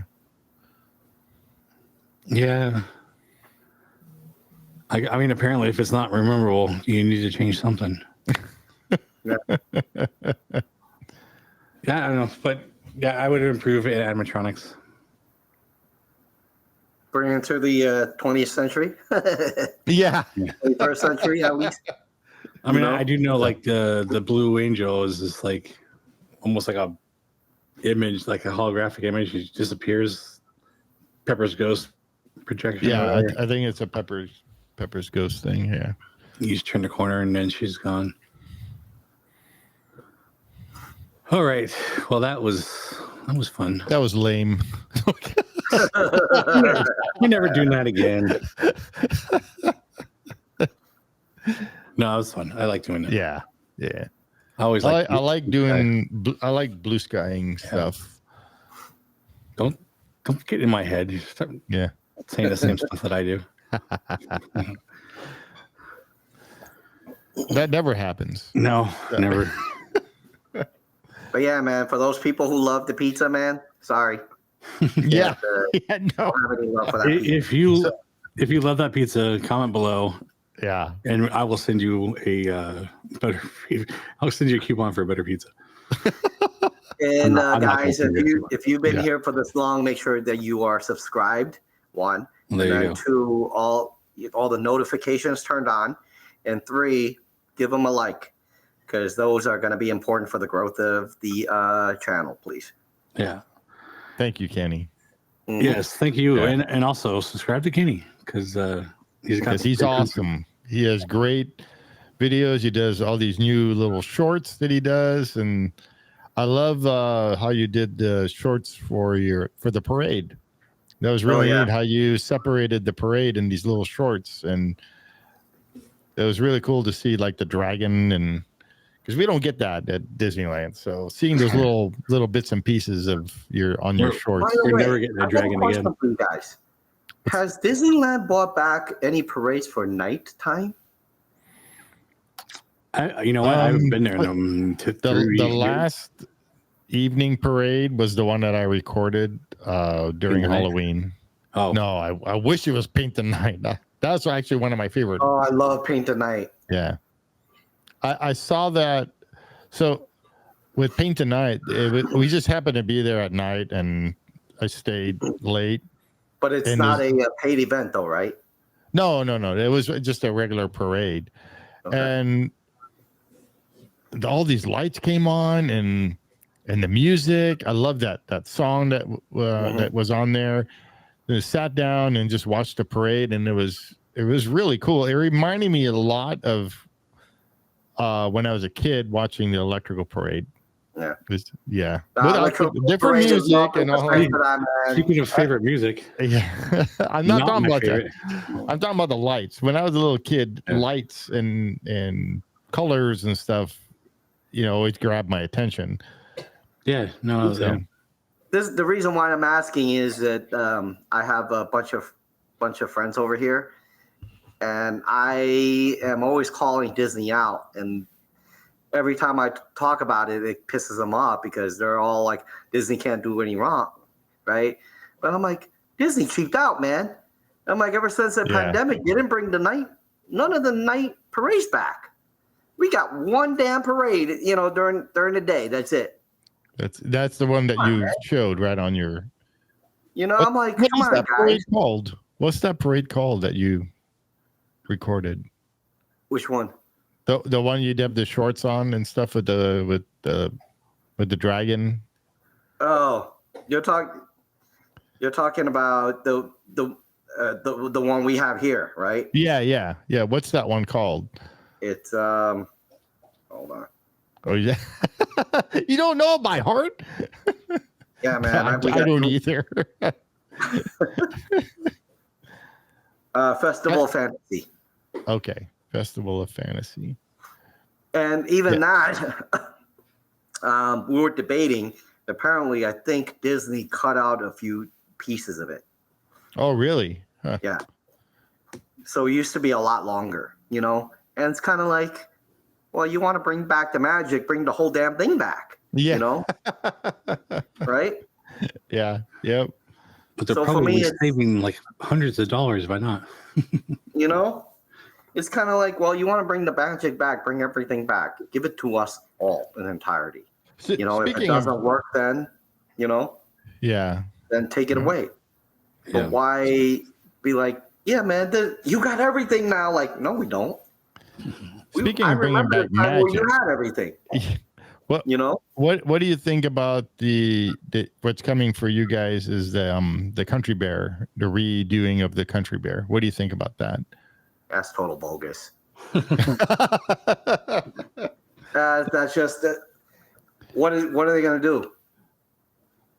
I have no idea. I just heard about it just recently. My understanding is they're going to do a few song changes. Yeah. So what? There'll be Disney songs that are done in like bluegrass style. Yeah. Like, to me, I don't care about that, man. Like, listen, go break some land in the back, put some more stuff in there. Don't tell me this is new. No, it's not new. It was here. Right. So, because I was watching Jack from Disney News. News DNSY. Yep. Yeah, so I was watching him, and he was talking about. What's funny? He was talking about Dallin from Offhand Disney.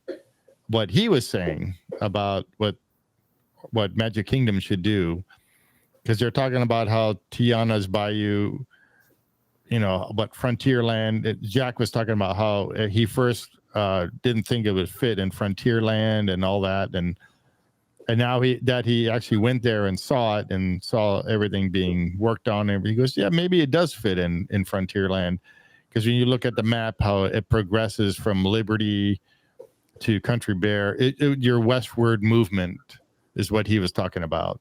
So, moving west. So you had Liberty being, and then Country Bear, and then Louisiana Purchase, and blah blah blah, right?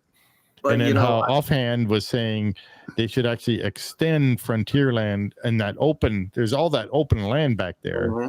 Yep. To push a whole new Frontierland back there.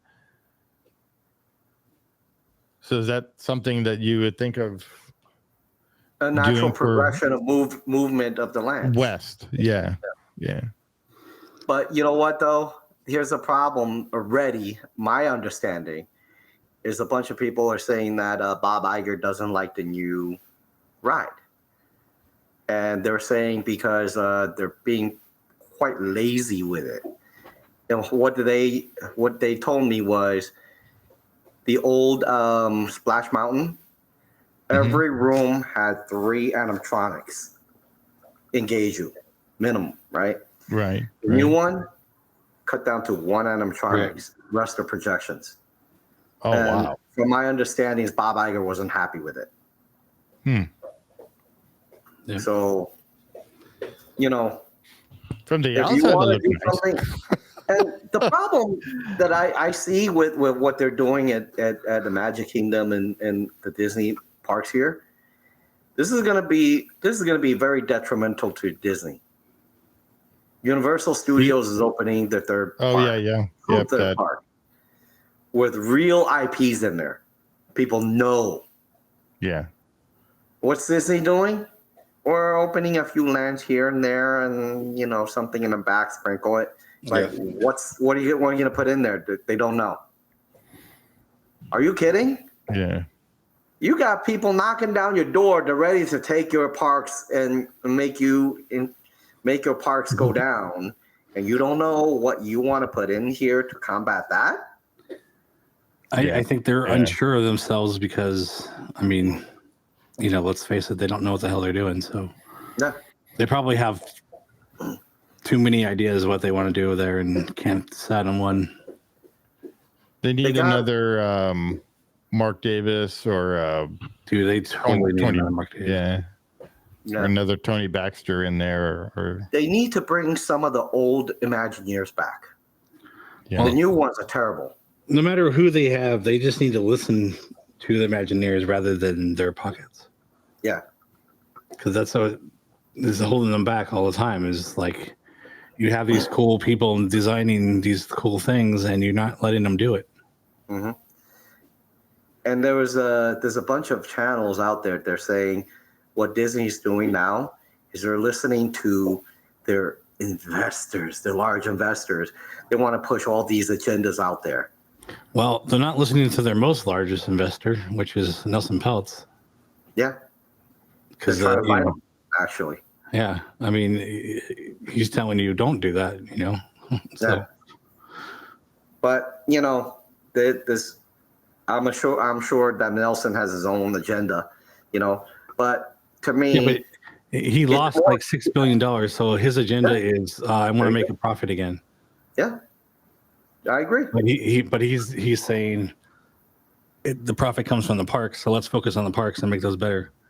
I'm all for that. So yeah, yep. I remember selling my Disney shares at 128. I think I don't remember what it was, and now it's at 90s. Yeah, I'd say certainly better than you would be getting now. Yeah. So think about Nelson Peltz. He has what, 20 million shares? You know? Yeah. Freaking like 30 bucks minimum, you know, from where I sold, you know, 30 times 20 million. Think about how much that was, you know? Holy crap, you know? Yeah, well, like I said, he lost $6 billion. Yeah. Which means he has money that he still hasn't lost. So he's 10 billion mixed up in there, maybe. Who knows? He's got a lot. But I agree, you know. But I think you're right. They're not listening to the people that matters. They know how these things work. That's the problem that Disney has right now. They're definitely not listening to us. No, not listening to us. They listen to us, they'll be like, how dare them? We're the people who can't buy the tickets because you won't let us. You know what? Let me tell you, when you get it, I'm going to hit the lottery, bro. I'll be like, all right, hold that thought. I'm going to get myself a lottery ticket. Jason got his annual pass. Or magic key, whatever you want to call the stupid thing. Yeah. Well, all right. Kenny, it was a lot of fun having you on. You're always so fun to bring on and talk to, and I'm just glad we became friends when, you know, becoming YouTube buddies. And likewise. Yeah. I look forward to you guys coming down to Florida, and I'll show you some of the things around here. Yeah. Yeah. Like I said, we trying, North Idaho, you know. Play in the snow, whatever you want to do. Negative degrees. Guys, for those people who are still watching this, make sure you're subscribed. You know, we have a lot of fun. You know, these guys are just awesome. You know, you won't get really any channels out there that are so down to earth like these guys. So if you like, you know, down to earth, you like, you know, really having fun, this is a channel to be. So make sure you're subscribed, hit the like button, make sure your notifications are set up as always, guys, because that's how you know that you're gonna have some fun when you sit here with us talking. Yes. So with that said, guys, I'm gonna get out of here. I got people blowing up my phone over here with different text messages. As I was looking down, I have like 27 messages. I'm like, I told people this is what I'm gonna be doing. Stop texting me, man. All right. Well, we appreciate you coming on, and you know. Yes. Thanks again, Kenny, for saying everything that you said is no very problem. nice. So we'll see you soon, man. Have a good one, guys. See ya. Bye. Bye. That was cool with him. Kenny's awesome. End of line.